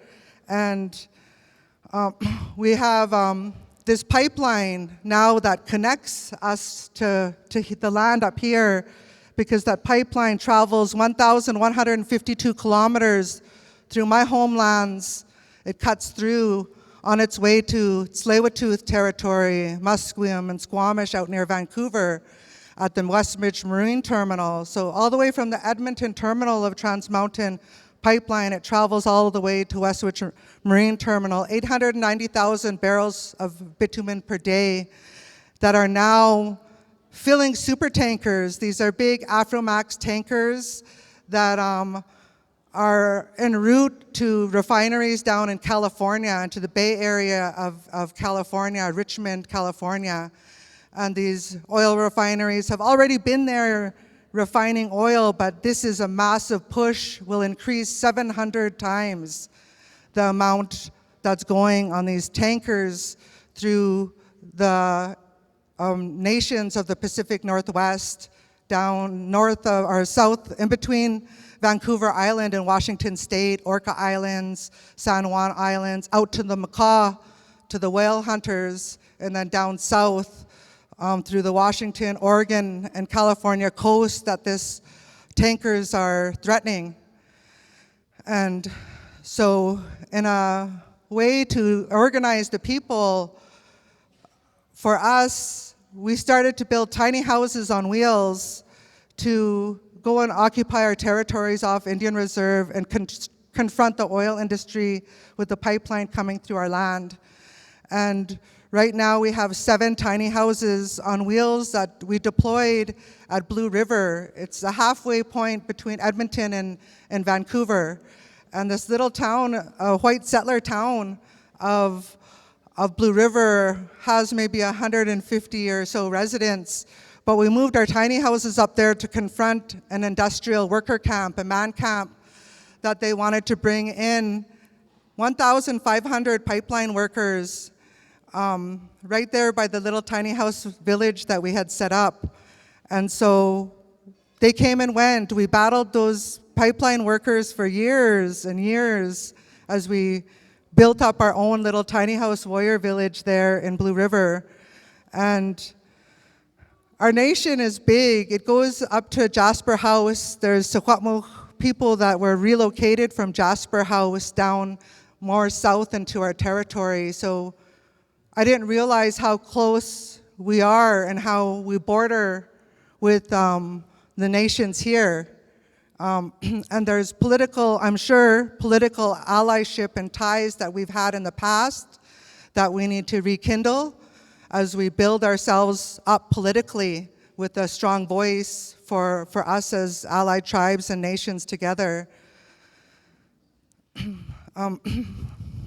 My father, he formed an organization called the Indigenous Network on Economies and Trade, and he was challenging the Canadian government that way with this organization and these corporations, because they need money to build up this industry out in our land. And he was saying that these companies and these governments don't have title. They don't have title to the land. It's actually us, Indigenous peoples, that hold title to our lands. And when we stand up, it's the government will say, okay, yeah, you could go pick berries there, you could go hunt there, but it's not claim to the land, the title itself out there on our territory.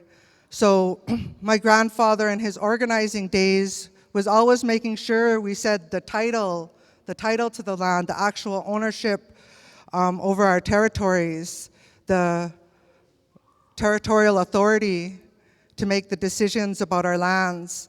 And that comes not from Chief and Council, that was invented by Indian Act and the federal government. It's actually we as the people collectively in our roles as mothers, as hunters, as fishermen and berry pickers, and our people who are out there practicing our way of life. We are the collective title holders and rights holders to our land. And with that, we have major responsibility and educating the young people to speak our languages, even land defense. We have young warriors out there training, on the ground to be fit and to be able to maneuver out on our land when threats against us come.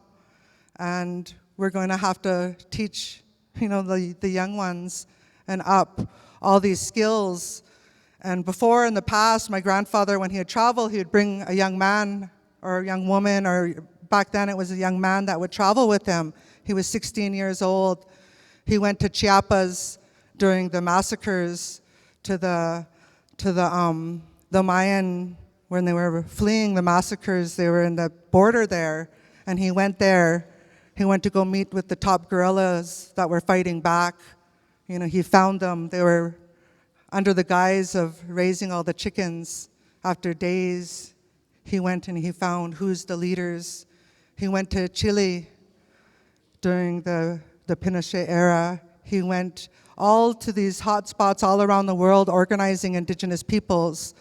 And so growing up and learning that and having to get on the mic when I was the shyest person as a young girl growing up, but then knowing that we have a legacy that we have to continue on as indigenous peoples.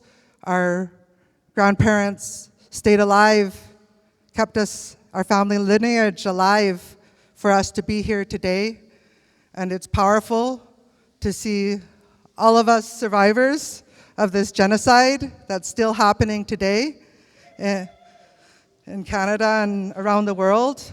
And the alliance doesn't stop just here because it's everywhere, like our brother said from Peru. Our brother said from Peru, it's in Palestine.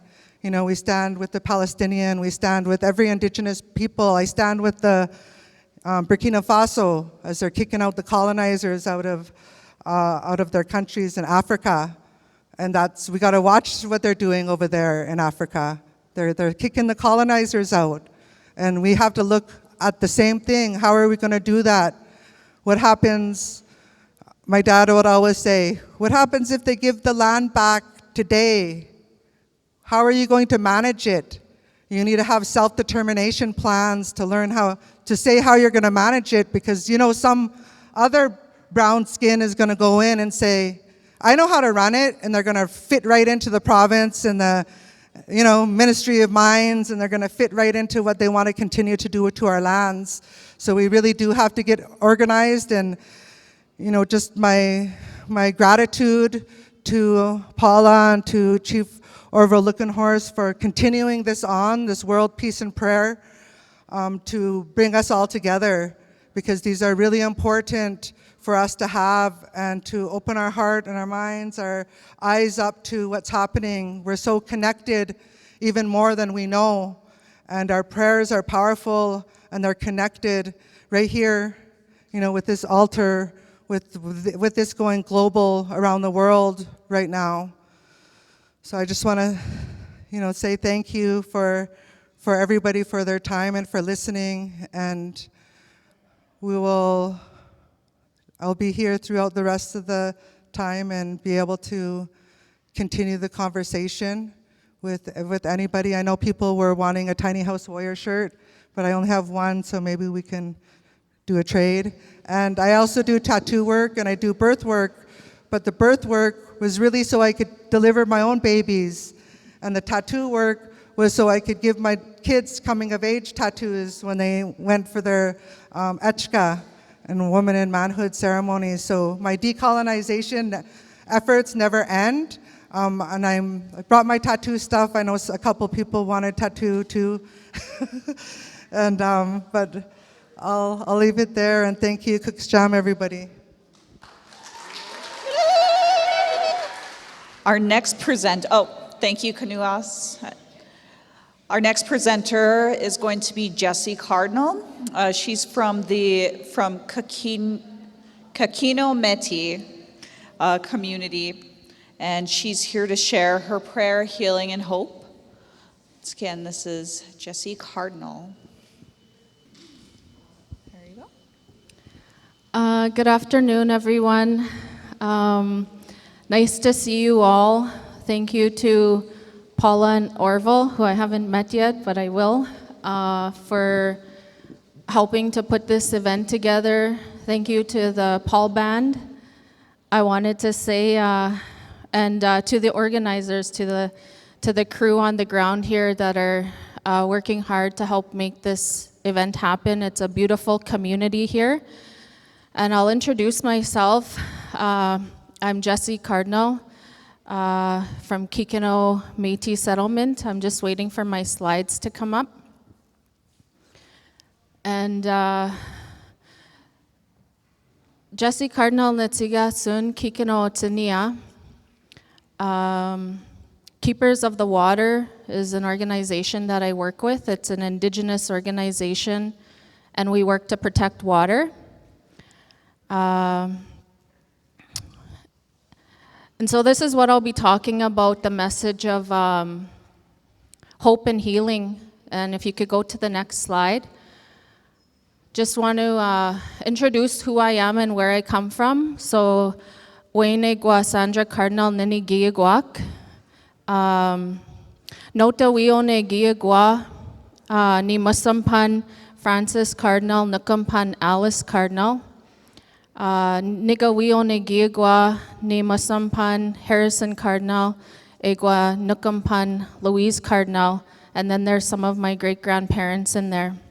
Mostly from Saddle Lake Cree Nation and Good Fish, and both my grandmothers were Métis. So next slide, please. So this is a World Peace and Prayer Day, or the World Peace and Prayer event. So I wanted to share who helped me learn how to pray. And so Bill and Shirley Jackson. Bill Jackson's from Good Fish Lake, and he runs a program called Tribal Trails on TV. So I grew up learning how to pray that way too, the Christian way, but it wasn't Catholic, it wasn't nothing like that. And it was out of love. Like I learned to pray for other people with love and kindness. So those were some of the first people that taught me how to pray. And I always acknowledge the women, because oftentimes the men get acknowledged, but the men, if they have their wives, part of who they are is because of the women that they're with. And then my auntie Mona and Cal, that's who, when I started to learn about ceremony, because I grew up to be around it but never knew about it, never understood it. So they were the first people that started to teach me, and they were very loving and very kind people. No shame. If you make a mistake or you don't know something, they didn't teach you out of shame, they taught you out of love. So you were allowed to make mistakes, you were allowed to ask questions. Next slide, please. So this is who they learned from. My uncle Cal and Auntie Mona learned from Joe P. And so all the teachings that in that sweat lodge come from there. And one of the teachings that Joe had was about the journey that we take. And he said that the longest journey that we take is from our head to our heart. That oftentimes we're operating from here, and it's one of the hardest journeys that we take from here to here. So that's one of the teachings that I learned. Next slide, please. So some more people I want to honor who taught me how to pray. Carl and Florence Quinn. They're from the Saddle Lake Cree Nation. They're actually having a sweat today because it's the solstice. So they're in ceremony, and one of the things I learned from them was they really honor that half of the lodge is the woman. So I really learned in that space to feel comfortable as a woman, that we have a place there, and that we're not subservient to men, we're equal to men. And so it's a really beautiful space. And then my Auntie Sue, so she taught me a lot of the Cree language. She's one of my Nehiawewen teachers, but one of the teachings she taught me when it came about prayer was her dad, Vernon, and my Mushum were first cousins, and she said her dad would go pray wherever. If he was driving by and he was driving by a church, he would go pray in a church. If he knew there was a sweat, he would go pray in a sweat. And I loved that. What I loved about it was it took away shame for praying. You can pray how you want to pray, as long as it's not hurting anyone, because we have so much shame and, well, you need to pray this way or you need to pray that way. So I just wanted to honor her on that. Next slide, please. So in our organization, Keepers of the Water, I've been with that organization since 2010, and it was formed in the Northwest Territories. One of our speakers is here, who will be speaking tomorrow, Francois Paulette, one of the founders. And so the reason why it was formed was because there was a concern about the water. There was concern about the quality of the water was declining, and the water levels were drastically declining. So Kana Hoos, who I want to thank you and say hello, who's been doing work traveling all over the world to bring people together. She mentioned the tar sands. So the tar sands is in northern Alberta. It's about 4 hours away from here. It's one of the biggest industrial projects on the planet. And they are extracting millions of barrels of bitumen a day. And in order to extract 1 barrel of bitumen, they have to use 8 to 10 barrels of fresh water every day. So if you can imagine, they're extracting millions of barrels of fresh water every day from the Athabasca River and the underground water. And so, and these rivers, they all meet. So all the waters in Alberta from Treaty 6, starting in Jasper, they all flow north. So there's the Peace River, the Slave River, the Athabasca River. They all flow north into Francois' territory, and they come into this river, that river there, which is called the Decho River, the fast flowing or the mighty river. That river is the biggest river in the world. And then that river flows into the Arctic Ocean. But it's also one of the most impacted rivers in the world. So what happens when they extract this bitumen, all these extraction processes, they all use fresh water. But I'm gonna just touch on this Fort McMurray one for a minute. So when they extract all this water, all this bitumen, they use all this water, there's all this toxic waste that's left over. They call it tailings ponds. These are the tailings ponds. And as you can see, they look like the birds might think they're water on a sunny day, but they're so toxic that if a bird lands on it, it automatically dies. That's how toxic this liquid waste is. There's 19 of them up there, and they call them lakes because they're as big as of what a lake would be. That's how big they are. They can be seen from space. And I just recently learned this. I talk about the tailings ponds all the time. This is the biggest toxic tailings site in the world. 4 hours away from us, the biggest toxic tailings site in the world is 4 hours away.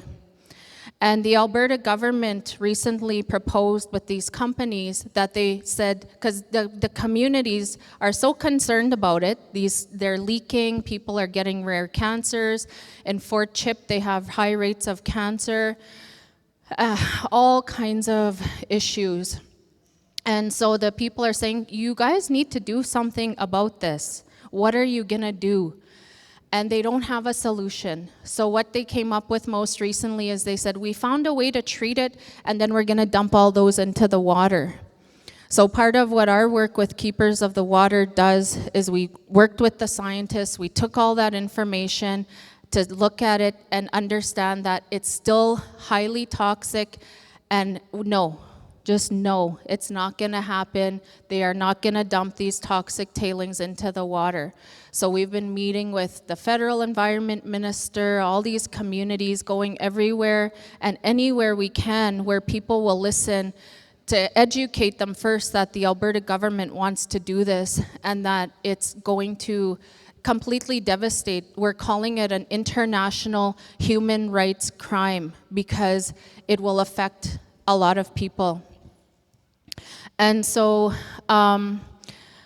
Alberta, a couple more points. Alberta is the largest oil and gas producer in the country of Canada.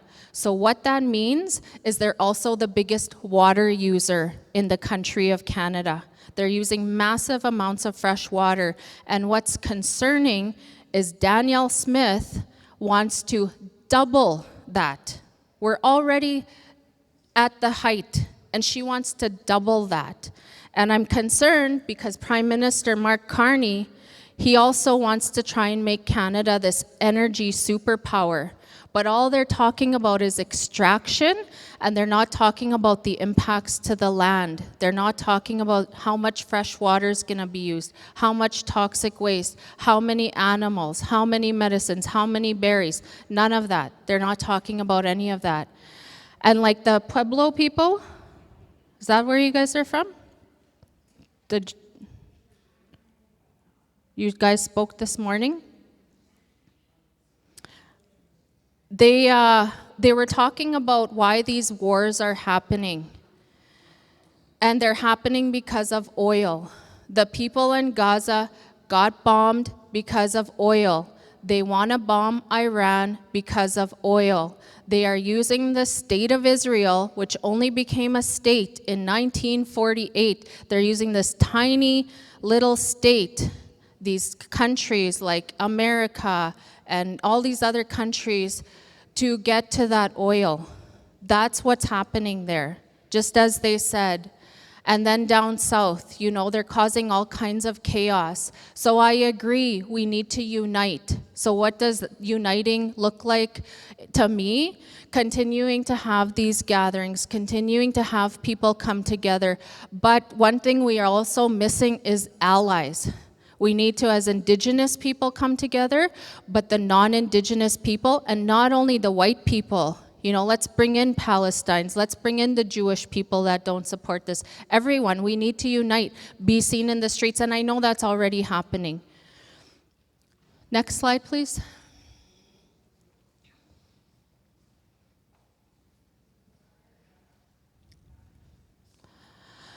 So one of the things that the Keepers of the Water is trying to do to also fight this off, because we can't always be angry, we can't always be sad. And so one of the things we do in trying to have hope is we're pursuing looking at what does personhood or rights of nature look like. So we were one of the first organizations or communities to, in Alberta, put forward a statement of concern on behalf of the Athabasca watershed. We're not saying that's the only solution, but it's one solution to recognize that water is alive, water has spirit. And so that's one of the things that we have done. And so it's still going back and forth with the Alberta government. Next slide, please.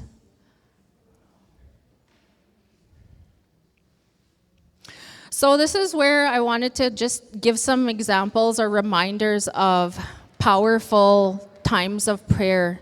How, you know, these times of prayer, in these times of crisis, how prayer was powerful in those times. And so as you guys remember, if you could go back to the previous slide, or was this the first one? Okay, so this is the first one. Yeah, that one. So this one, if you guys know this story, if not, I just want to honor Wolverine, who Kanahus knows, late Wolverine. So this man, he did exactly what everybody should be doing. He went to what's called Crown land, or unceded land. He went to his own territory, and he set up for a ceremony. And they were doing a Sundance ceremony there. A white farmer who was very racist, he was not okay with that. He called the cops, he threatened them with violence. The cops came out, they were met with 400, just a group of like 20, 30 people. They sent over 400 paramilitary RCMP to come and remove these people when they were just peacefully on the land.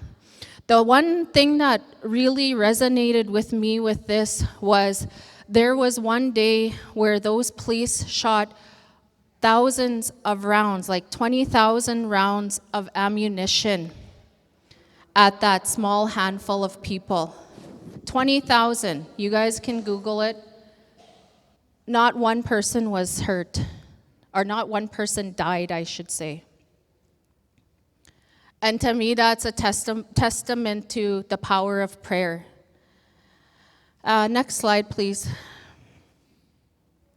And then some more examples on the power of prayer. The Meech Lake Accord in the 1980s, when Quebec was trying to separate and completely exclude Indigenous people, Elijah Harper, and just that power of holding that feather, what that does for us, that gives us hope. You know, just those simple acts of prayer, how that gives us hope. And again, Amanda Polcheese, this was out in Moncton, and these were the Mi'kmaq people, and they were opposing fracking. And this one woman, how she stood up with her feather against these militarized RCMP, and that has gone around the world. So those are just examples of how prayer gives hope. Next slide, please. So this is one of the things we've done, Keepers of the Water. I was one of the organizers. Cleo Reese, Ariel Durange, they were some of the founders of this Tarzan's Healing Walk. So what we did, 4 hours north, one of the biggest industrial projects on the planet, we had a healing walk. You guys will see Francois in there. No, that's the old first slide. But anyway, so we had a walk of prayer. Because sometimes it's like, well, what can I do? What can I do? And so this was one of the things that we did, because we were being labeled as violent, as angry, as all these things, which we are not. And so this is how we came up with the healing walk. So we did 14-kilometer walk right through that tar sands. We had to wear masks because the air is so bad. It just, if you ever go up there, it just hits you in your nose. It hits you in your throat. People live up there. And that's, so we walked through that. And there's places that look like desert, because they turned that land, they took all the trees, they did all their extraction, and it looks like a desert there now. But what we did was we prayed. So we walked 14 kilometers, and we had a walk of prayer. And by the last healing walk, there was hundreds of people from all over the world that came. Next slide. So this is my last slide, because I know that we want to hear as many people as we can today. One of the people that inspired me was Sherry Mitchell. If you guys have not heard of her, she wrote a book called Sacred Instructions. And it's one of the best books I've ever read in my life. And so my quote, inspired by her, I said, "We're living in a time of prophecy. You are all needed to help, and with rights comes responsibility. If we're to have a human right to water, we are also all responsible to help protect it and help take care of it." And we have seen over history the power of prayer, and when used in the right way, we can ensure a healthy future for all. Sherry Mitchell, in her book, she says, "Every living thing has its own creation song, its own language, and its own story. In order to live harmoniously with the rest of creation, we must be willing to listen, to respect all of the harmonies that are moving around us." And so there was an elder who taught me that everything has a spirit, down to the smallest firefly, to the moose. You know, everything has a spirit. The water has a spirit. The tree has a spirit. And in the spirit world, all of our spirits are the same size. So we're all the same in the spirit world. And so with that, I just want to close with a prayer that my Auntie Sue, I'm learning, that my Auntie Sue taught me in Creek class. So how gisi watsuan kisi mantu kinanas komtena semina kotak kisagaw emiyak yasi namuin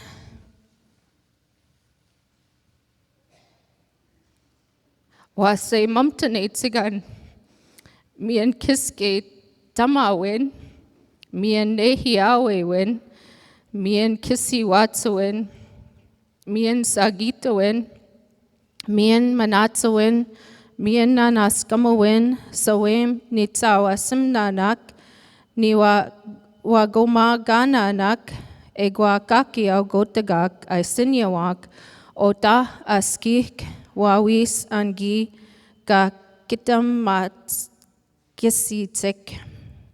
Hi. So what it says is, kind Creator, I give you thanks again, another day you give us. Bring down a clear mind, give me knowledge, the Cree language, kindness, love, humility, thankfulness. Bless our children, bless our relatives, and all other people here on earth, especially those that are poor in spirit, food, and health. Hi. Kinanas kompna wow ikse.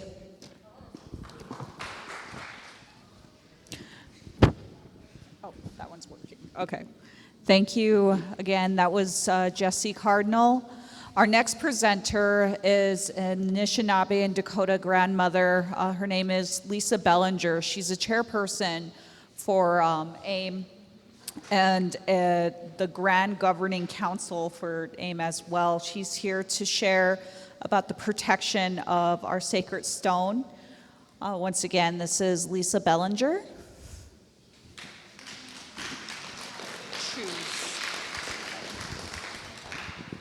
Bonjour, Bijawens Minawa, Wakamuha, Wakawi, Indigo, Wabajation, Dodem, Kasagasqua, Jimmy Cog, Minawa, Inda, Nungum, Gagigan, Ishnabe, Dakota Kwe, Minawa, Madewana Kwe, Idash, Ogechira Kwe, and Dao. So, Bonjour relatives, it's really beautiful to be here up in this territory, and thank you for the host for your beautiful hospitality and that amazing Bannock. Got to speak for the Bannock. So I'm going to talk, I did a little bit of this last year on Pipestone, and I want to kind of recap what we went over last year and give you a little update. Pipestone, Minnesota, it is the womb of our sacred stone. The stone, the majority of the chanupa is made from stone that has been harvested at this location in southwestern Minnesota. There are a few other sites where you can harvest pipestone, but it's not the same quality as the stone that comes from this area. So there's a couple issues at Pipestone that we're addressing, and there's one more I hear on the way. First and foremost, it is a sacred site. And if you go to the Pipestone National Park, National Monument, you will see the statement by our chief here. He talks about Pipestone being that sacred site. And so with AIM, for the last, I want to say 30 years, we've held a Sundance there. And it's really beautiful to dance there and dance right on, knowing that you're dancing on that sacred stone, that you're honoring and sleeping and praying right there and giving that sacrifice. The site also became a boarding school. In 1893, the first the Pipestone Boarding School was opened, and it has since closed down, and the students were transferred across a few miles away to the Flandreau Boarding School. But we found out there is a cemetery there as well, and I'm sure you're aware of those issues of having the cemeteries. This cemetery, of course, is unmarked. And if you ask any park staff, they don't know where it is. And so we've been working on using traditional methods, ceremony offerings, food, asking to be shown where this grave site is of these little girls.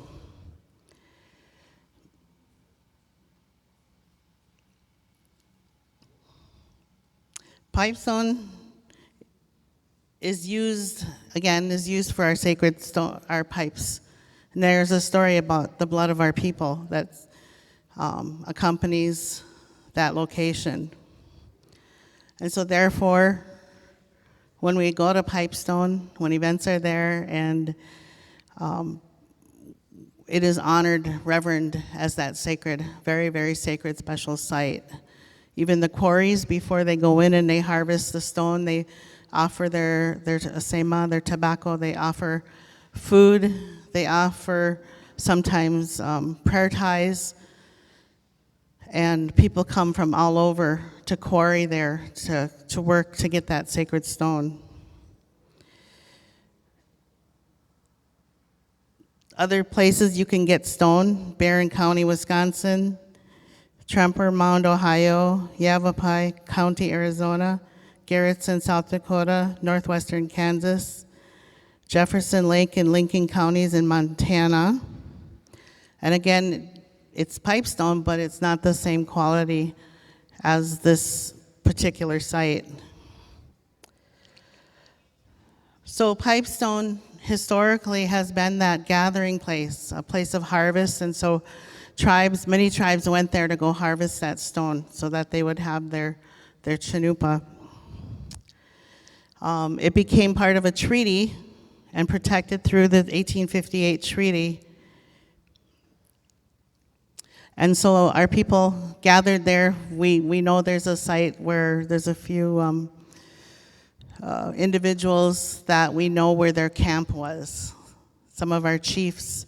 We don't go around disclosing all of that. Just like when we find that cemetery, we have to go back to our elders and say, what do we do now? We want to do it all in a good way. So there is a boarding. Okay, go forward. Sorry. One more. This is the only building left of the boarding school. It's the superintendent's house. And when you go there, you feel the energy there. It's scary, but it's really, really sad. You feel it in your gut. This is the location of the Indian cemetery. So this is a picture of the park. Go on to the next one. Now you got to go back. There's a map of the park.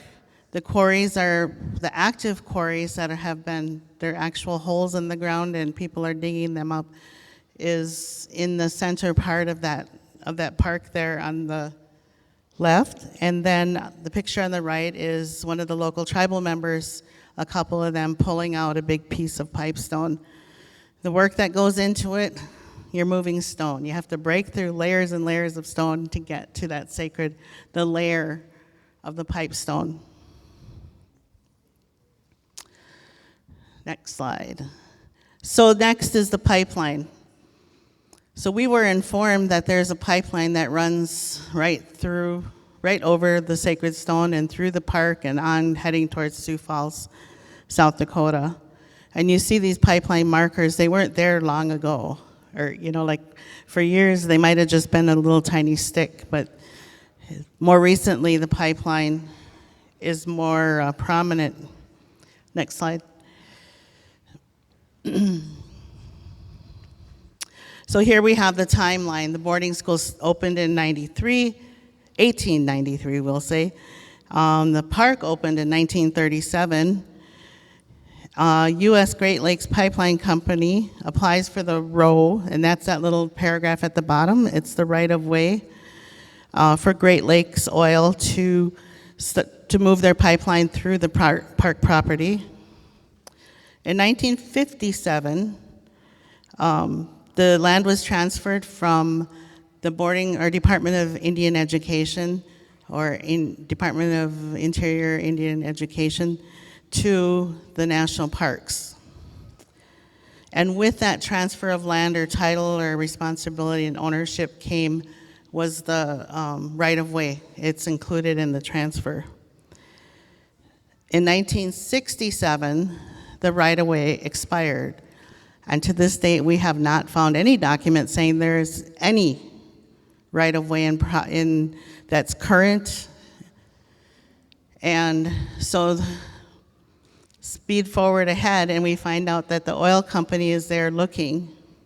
The petroleum companies are there meeting with people to try and get a row or right of way and a permit to be able to dig down into that pipeline and make repairs. That's what they told us. One of the issues when we went, as we learned about this pipeline, we researched the company, and of course, they're telling everybody down there that, oh, it's safe, this pipeline is safe, and we all know that story. We have some pretty awesome pipeline fighters in here. And so we dug up and shared with the community there. You can go. One more. One more. Oh, back, okay. So since 2000, there have been 40 plus environmental safety violations, totaling over 33 million in fines and penalties. And so when we did a testimony, they called for public testimony, public comment right in the city of Pipestone, and we were actually there with a youth camp teaching them how to quarry and all of that, teaching them about Pipestone. And there was a public hearing. And so we brought it to the kids. I talked to their camp leads, and they said, let's ask the children. So we asked the children, there's a public comment hearing, would you like to go over and learn about this pipeline that's going through Pipestone? They're like, what? I love kids, I'm a teacher. You give them something to fight about and they're all over it. So they're like, yeah, we want to go testify. And so, of course, at this hearing, they're talking about how great their pipeline is and how safe it is and not to worry and blah, blah, blah, blah, blah. And so we pulled up this information and shared it with representatives from the state of Minnesota of their track record. Just that company's track record, not all the track records and spills across Turtle Island. And the city or the state officials were a little shocked because, of course, the pipeline company's telling them how great they are. So as we're researching, trying to find the bumblebee, the fish, the cactus plant, all these different elements that are endangered on this land to help us, that will help us fight the fight against the pipeline and stop it. We read in one of the ag reports that there's about the cemetery. We didn't know about the cemetery at this point. We just learned about it and we were like, what? There's a cemetery here? Well, we kind of figured there was one, but it was in the federal document. But it wasn't in the report. It was in the footnotes. Oh, by the way, there's a cemetery and there's some children buried there, but we're not going to tell you where, or we're not going to put it in the report. Why would we do that? But they call it the Indian Cemetery, and it is included in, if you go back and research articles from the local newspaper, they talk about it. The Indian Cemetery out on the reservation, and they call the boarding school the reservation. Okay, one more. This is next to the superintendent's house, and it's the cellar, I think the cellar entrance, and when you go over there, the feeling is just incredible. It's just eerie. Oh man, I lost it. Okay, go ahead. Lonnie.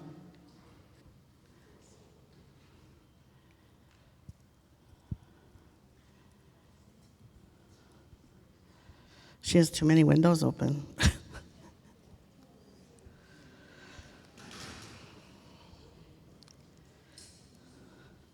You find it again. So these are the names of the children that are buried at the cemetery. Mary LaRose, 10 years old. Florence Risler, 7 years old. These are the first four children that died. Mabel Campbell, 11 years old, and Annie Tampanatis, 12 years old. So we're working on finding the families of these children. And we think we have connected with the Campbell, with Mabel's family. And so we want to keep reaching out, and we're continuing to look for these families because we want to create some kind of a memorial for them, and we want the families to have input. So at our Sundance, we had a group with the children and we asked them to make little signs, and we put out 4 little chairs and orange cloth over them. And then we put those pieces of paper on each chair for those 4 little girls that were buried, that are still buried there. And this is, I think, the first big post that I seen about the boarding school, the find of the children up here. Next.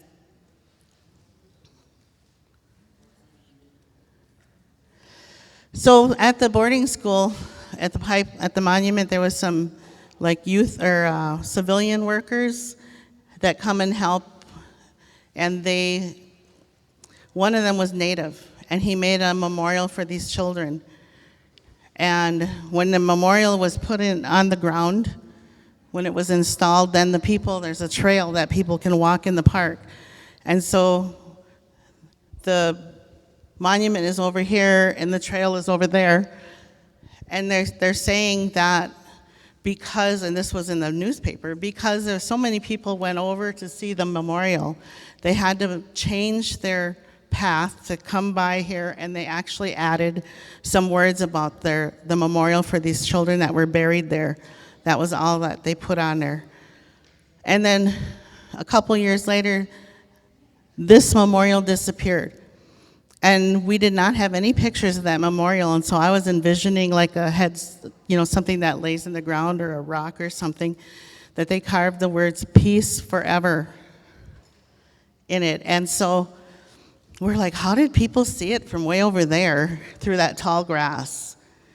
And then one day, digging through our AIM archive stuff, I was looking in one of our newsletters from 20 some years ago, and this was a picture in that newsletter.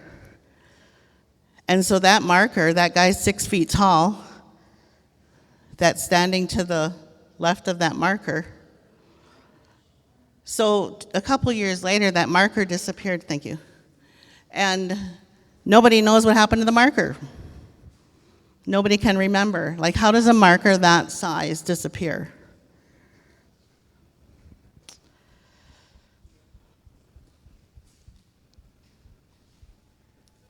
Next slide. So they quit burying children on the property after like 5 years, and they started burying them at the cemetery across the road off the park property at the city cemetery. And so we went and we researched. We went over to the cemetery looking to see if we could find out where they buried the children, because that's where they said they buried them. And go back one. When we researched the list of the cemeteries, we didn't see very many Native people that we thought might have been Native children, but there's a lot of unknown graves. A lot of unknown.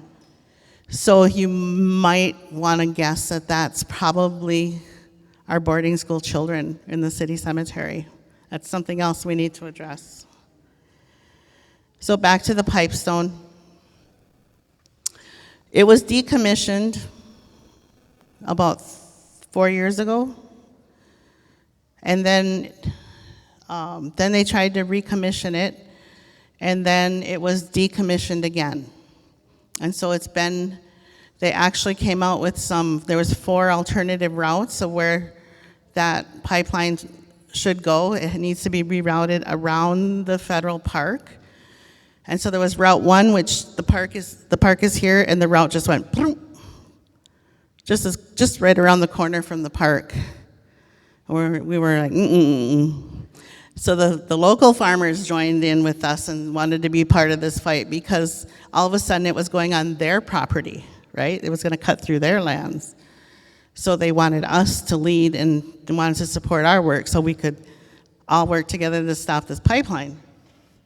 So then there was another route, a Route 2, and one of the tribes in Minnesota, northern Minnesota, an Ojibwe tribe, sent forth a route proposal, and that route was maybe 3-mile buffer from the active quarries, and then one more route, which was like almost a 5-mile buffer. And so it went through the Minnesota Department of Commerce and Minnesota Public Utilities Commission, and the route, the 3-mile border one, was approved. So In this fight against this pipeline, there is tribes and ranchers, farmers, community groups, local citizens and representatives. And even the city stepped up and said, we don't want that pipestone, because one of the routes projected was going to go right between two of their city cemeteries. And all of a sudden they were saying, we don't want this petroleum product leaking into our cemeteries. What will it do to our relatives that are born there? So all of a sudden they joined the fight. So the tribe that was assigned in the treaty to be the caretakers is the Yankton Sioux tribe. So they have, some of their tribal members have stepped up and have created legal parties to this process. And so it went back into the Public Utilities Commission, where the last I heard it was still there. It's a little scary because old orange head face person over there said that he declared a national energy emergency crisis. So if there's any development companies that want to continue to develop anywhere in US territory, they just need to let them know. He has a committee set up, and the committee will just approve it. So we're a little frightened right now because it's sitting in Minnesota's Public Utility Commission, a governmental body, and hoping that they will keep the minimum of the line that was the route that was originally proposed, but they have begun pushing for no pipeline and then at least a minimum 5-mile buffer. So we'll see what happens. In the meantime, we are still trying to contact the families of these children. The National Parks has been organizing or working with the National Boarding School Healing Project on doing some kind of a memorial in the park for the children that attended the boarding school. And we're still working towards raising funds and trying to find the families so we can create a memorial for those children. So that's where we are at with that situation at the Pipestone, Minnesota. Are there any questions?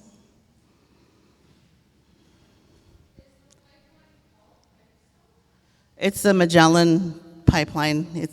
And even then, now it went to another company called One Neck or ONEC. I always call them One Neck, but I think it's ONEC. Something out of Oklahoma.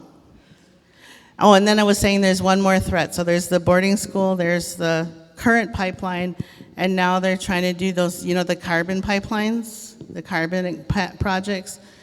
They were just approved a route up by northwestern Minnesota near Sisseton.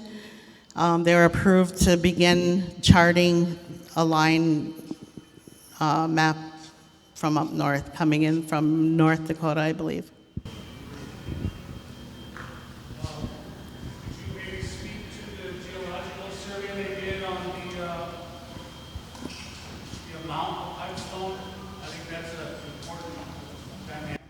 You want to come?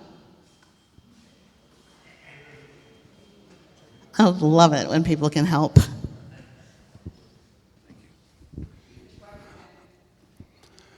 My name is Manape Lemire, and I've been involved with some of the pipestone, not to the extent that Lisa and others have, but I've been able to be privy to certain dynamics and information regarding the Pipestone Quarry, and I think this is going to affect a lot of the spiritual people that are in this room. And I would just say that there was an archaeological survey done by some relatives within our territory, and what they discovered was that if you understand how that quarry goes, there's this Catlinite strip that sits underneath what they call Sioux quartzite. Sioux quartzite is a highly compressed ancient stone, and it's very heavy. And at the quarry, our ancestors used to quarry the pipestone on the surface. They would just have to remove some of the prairie dirt, some of that topsoil, and it was right there. But over time they quarried, and then today we're quarrying, and you have to go deeper. So if you're ever there and you see these quarries that are maintained today, they're 12 feet below now. And that catlinite goes at a particular angle, maybe almost 45-degree angle down. And what's happened over time is that quartzite gets heavier, and it kind of squeezes that catlinite out towards the opening, so to speak. And they were able to quantify, awesome young lady, researcher from the Wppd Shakoi, she was able to quantify the amount of catlinite that we would have access to. And it is a limited resource. And so I just wanted to contribute that a little bit to the importance of us. I'm speaking as a Ihangtawa Yankton Sioux myself, and then my mother's over there too, and how important that is for there to be some sort of regulation in the future that is indigenous-led, because we have non-native people quarrying to the north of the site. We're selling it. You go to Prairie Edge in Rapid City, they're selling pipes. But a lot of our relatives go into that store and they go and buy beadwork and they go and buy fabric, and they don't care that in that case there's pipestone being sold. They'll walk right by it, and it doesn't muster any emotion or feeling. It does for me. And every time I go into Prairie Edge, I'll ask those workers, "Oh, you guys are still selling the blood of our people, huh?" Right? So we have to challenge. You have to challenge them. More and more of us have to hold people accountable, even if it might be a little uncomfortable. We have to challenge people, because we come to understand it's a very limited resource now too. So. And not only that, beautiful fall waterfall. Last year, that was a raging torrent over there. That waterfall that flows through there, But it's shallow because of the the glaciers scraping everything. That groundwater. Those underground aquifers pop up all over. It's not just the Big Sioux River and things that are nearby, but these aquifers that are all throughout. Those routes that they said that they offered as a reroute around that, there's no way to negotiate. There's no way to negotiate that, because if you choose one route, it crosses 10 aquifers, or water ports or whatever. I can't remember the word, and then if you choose the longer route that goes farther away from the quarry, it crosses like 32 waterways. So we want it away from the quarry. We don't want it at all, but we're kind of in a dilemma, because if we're close, we only cross so many waterways. But then if it's farther away, it crosses more waterways, so more water is affected.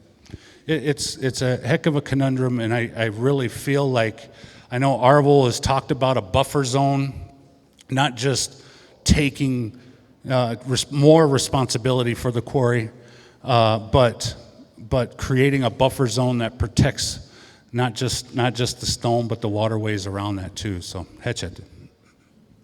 Big watch for that, yeah. And I believe I heard him talking about, our chief talking about making pipestone the equivalent protection as like eagle feathers. So thank you for that. So are there any other questions? Thank you.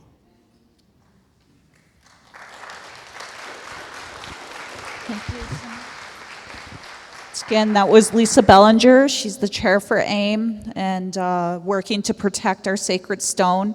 Our next presenter, his name is Damian Stedman. He's a Pitt River Medici band member, and he's here to share the protection of the Medicine Lake Highlands. So once again, this is Damian Stedman. Thank you. Hello, I'm Damian. Tashunka Sapa Gleshka Milo. I'm here to talk to you today about what's going on in Northern California in Pitt River Country in the Medici Band area. It's the foothills of Mount Shasta, and in those foothills there's a lake called Medicine Lake. And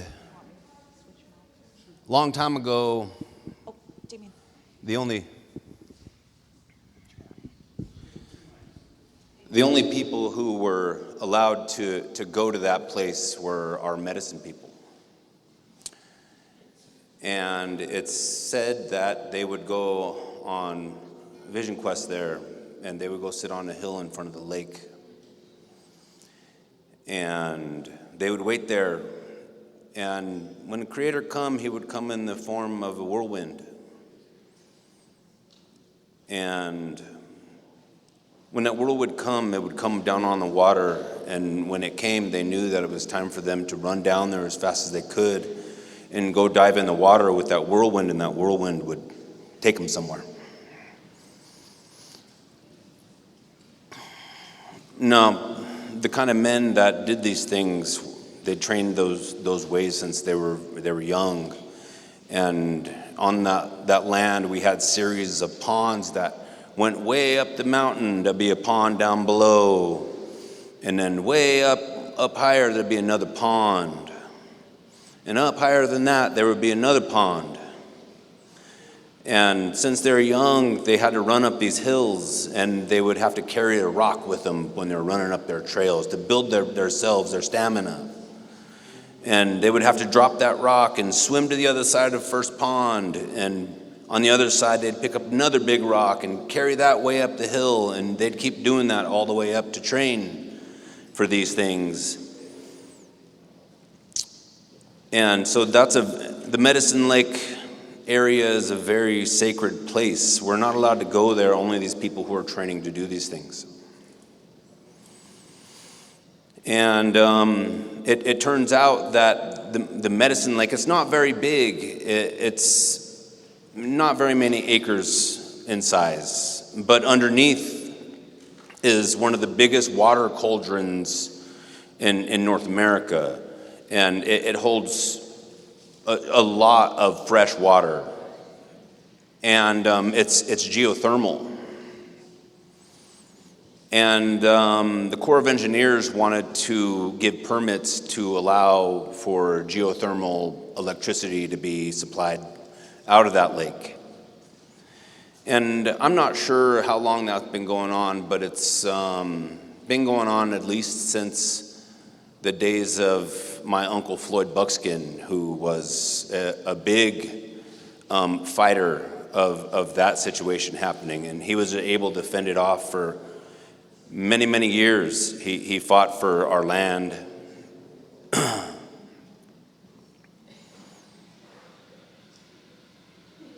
And that went on like that for a long time. And recently, over the last decade, they tried to make some decisions and really push for it.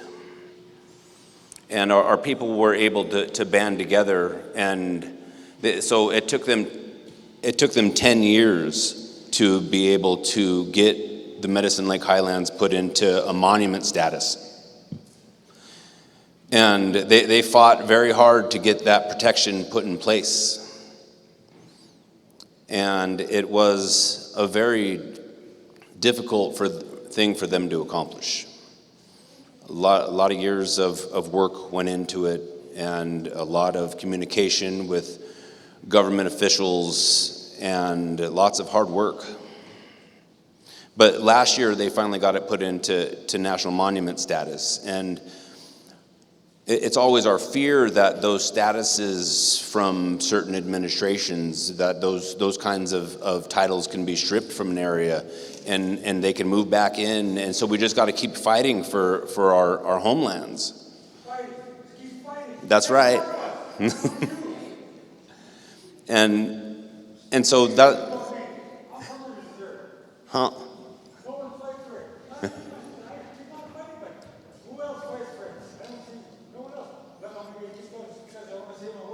Huh?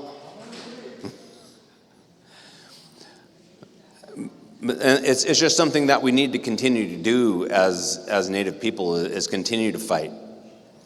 My uncle Radley Davis is the one who's taken it up most recently, him and his wife Brandy.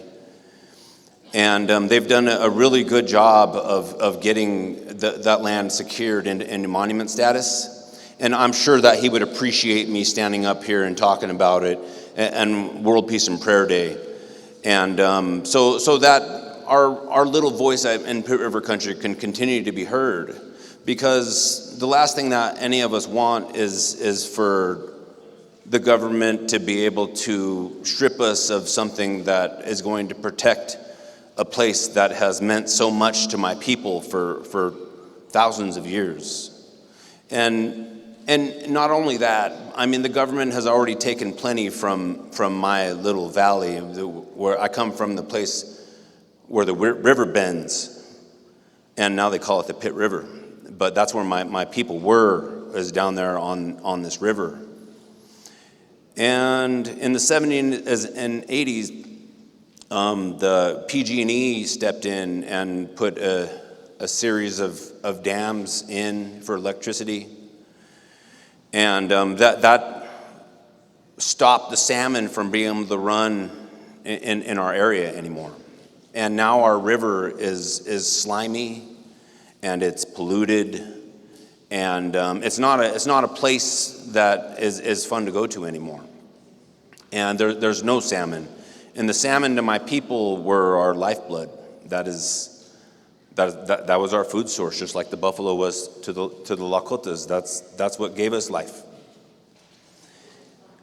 And we're just really, that's something that I want to bring to the attention of Native American and to the world in general. So the Corps of Engineers put these dams into historical status. And what that means once they get into historical status in California is that they can never be taken down, ever. And they're not even producing the electricity that is required of a dam. So they're obsolete. But instead of them having to pay the money to go through and take all these dams down, they just are allowed a loophole to put it into historical status, so they can never be taken down. They can never be touched. They're some kind of a historical monument now. And all they do is ruin our waterways. And that's something that when I was there, that really, really hurt me. And it really affects our people. And those are things that need to change. Like, those are things that we need to fight for. And there's so many other issues in Native country that need fought for just like that. And we just need more people to get behind those fights. We need to come together more in these individual areas. All the people need to be fighting for these things.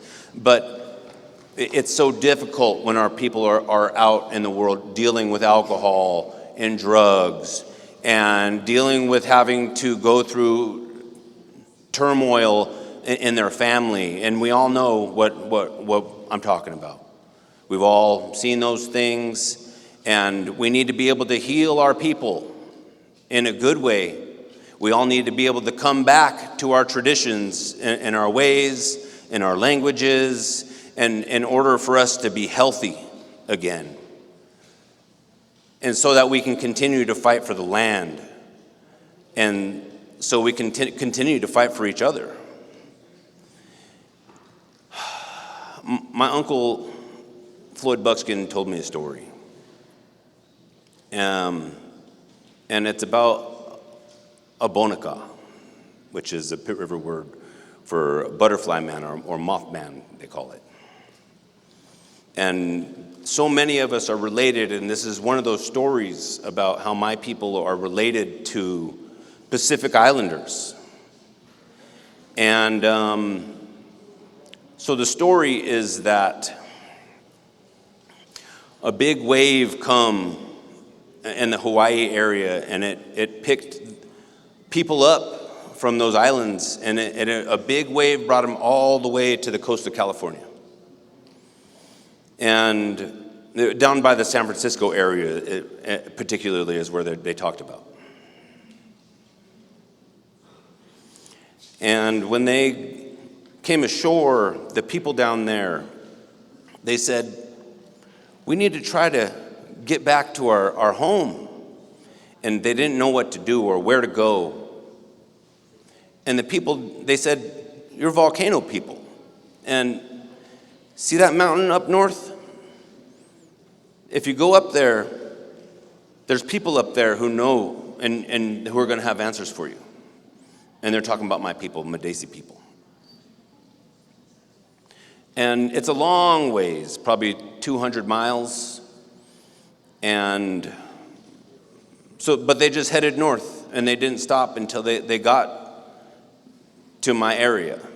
And when they were there, they talked to some of the spiritual leaders up there, and the spiritual leaders said, we're going to send this Abonaka with you, and he's going to show you the way. He's going to show you the way home. And he's going to lead you to the place where you're going to get on this bridge that's going to take you back to the islands. And that when you get on this bridge, that you can't look back. If you look back, you're going to get stuck there and you won't be able to come home. And so they did that. And it was a long journey for them because they just had to turn right around and go back down to where they came ashore. But they did it.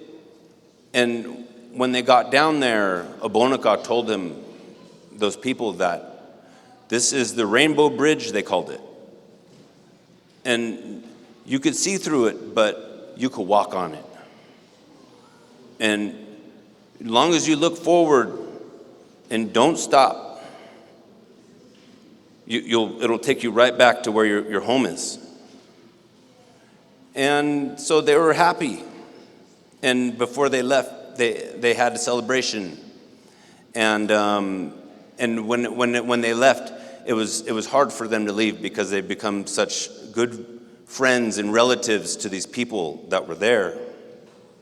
But some of them did look back. And some of them did get stuck where I'm from. And so, and we kept them, and they were integrated into my people. And so that's how I'm related, and I know that I'm related to island people.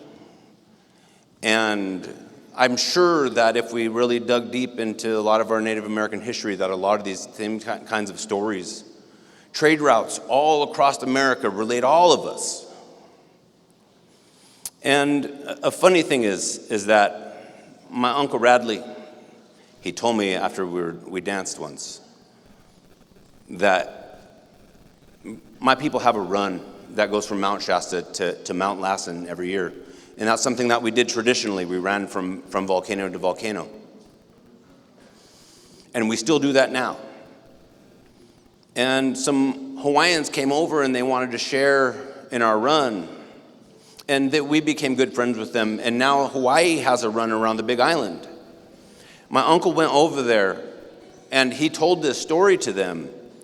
And how he tells it is that he asked if he could tell a story. And the young man said, you have to wait until our elders get here so they can hear it too.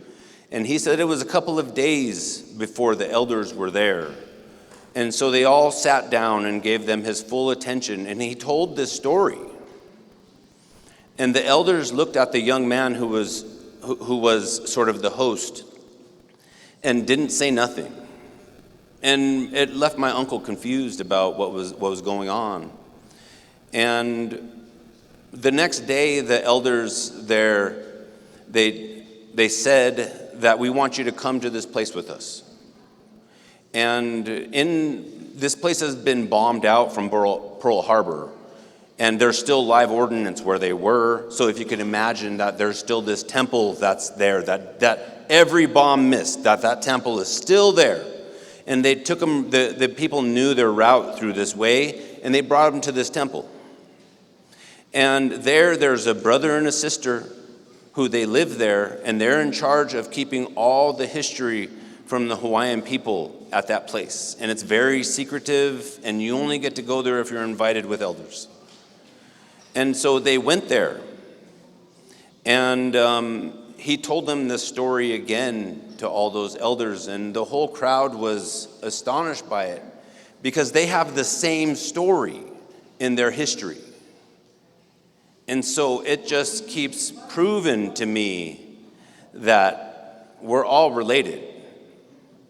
And it's such a beautiful thing for me to be able to talk with my uncle about, because it's just very special, all the way that indigenous people are on this continent. And if we can just find a way to dig deep into our cultures and to bring these things back again, I know that we can all be healthy again. And I know that we can all heal from our turmoils and all the things that we went through. And it's been such a sad time these last 100, 200, 300 years. And it's been such a hardship on our culture and on our children. You see it today. But if we can just grow as healthy indigenous people again, I know that we can fight harder for our places and fight harder for our homelands. And so that's what I encourage all of you to do, is to share time with your young people. If you know even a small story, go tell them. Go tell them your stories. Go share your language with them. Go allow them to be part of who you are. Bring them into your ceremonies. And that means that you need to attend those things too. And so that way we can all learn how to be strong again in a good way. Hechitulo.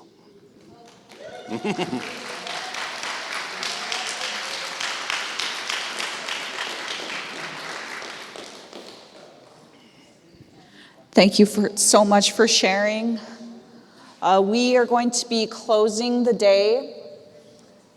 And I'm going to invite my dad, Orville, up and his headsman to do a closing prayer. We warned that someday you would not be able to control what you have created, and that day is here. Metakepi, ampetukele, ohinajipi, Nukhachmaka sitomnia hechana uhinajipincha.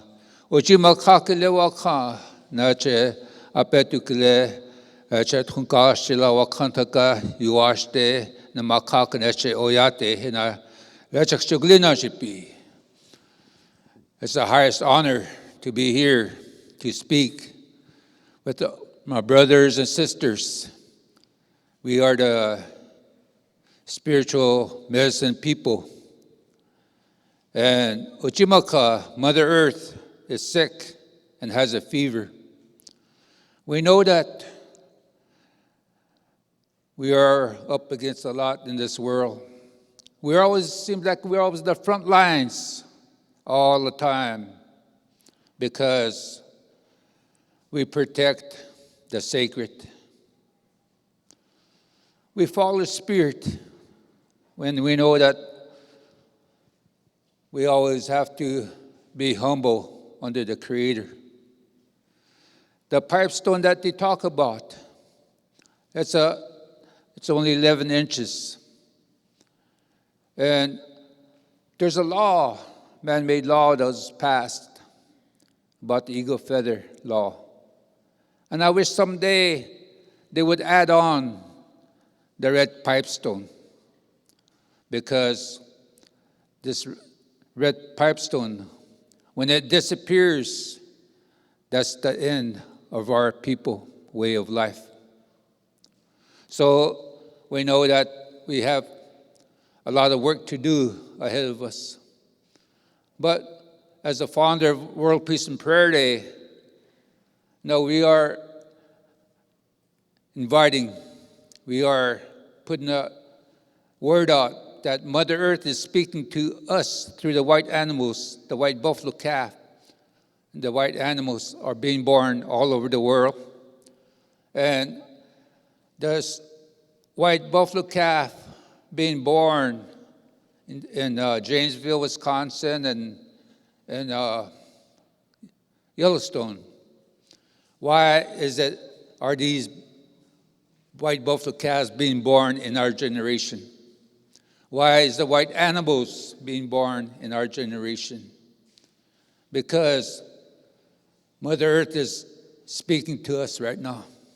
Follow your spirit. Because the spirit, we know we have to honor and respect. So I really honor all of you that are speaking today. We know that there's many people are lighting their sacred fire all over the world today as we lit our sacred fire here for 4 days, because the spirit of the fire is sacred. Waka. It's beneath the earth. And things could, if we don't respect spirit, no things could go wrong. We know that in every nation, they talk about love and compassion and respect. And they talk about peace. Ola kota.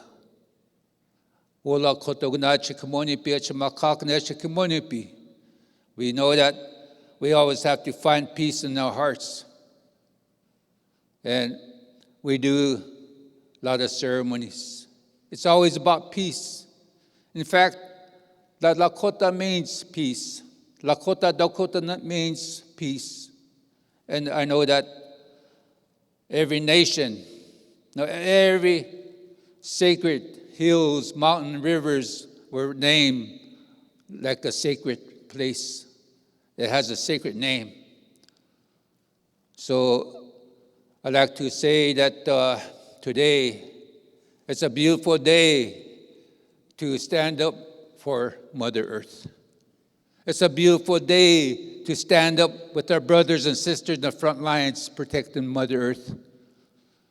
And I know that a lot of you came to Standing Rock or Pipestone, the Black Hills, the heart of Mother Earth. And we came from there on this Turtle Island, North America. This is Turtle Island. And the turtle has a heart. And that's where we come from. So I want to say, Wppd, thank you very much to make that journey. Because when you start that journey, that sacred journey, they say, you can't stop. I say, I can't do this. Because in our spiritual way, you're talking to the Creator, and you're talking to Chimaka, and you're talking to the people. May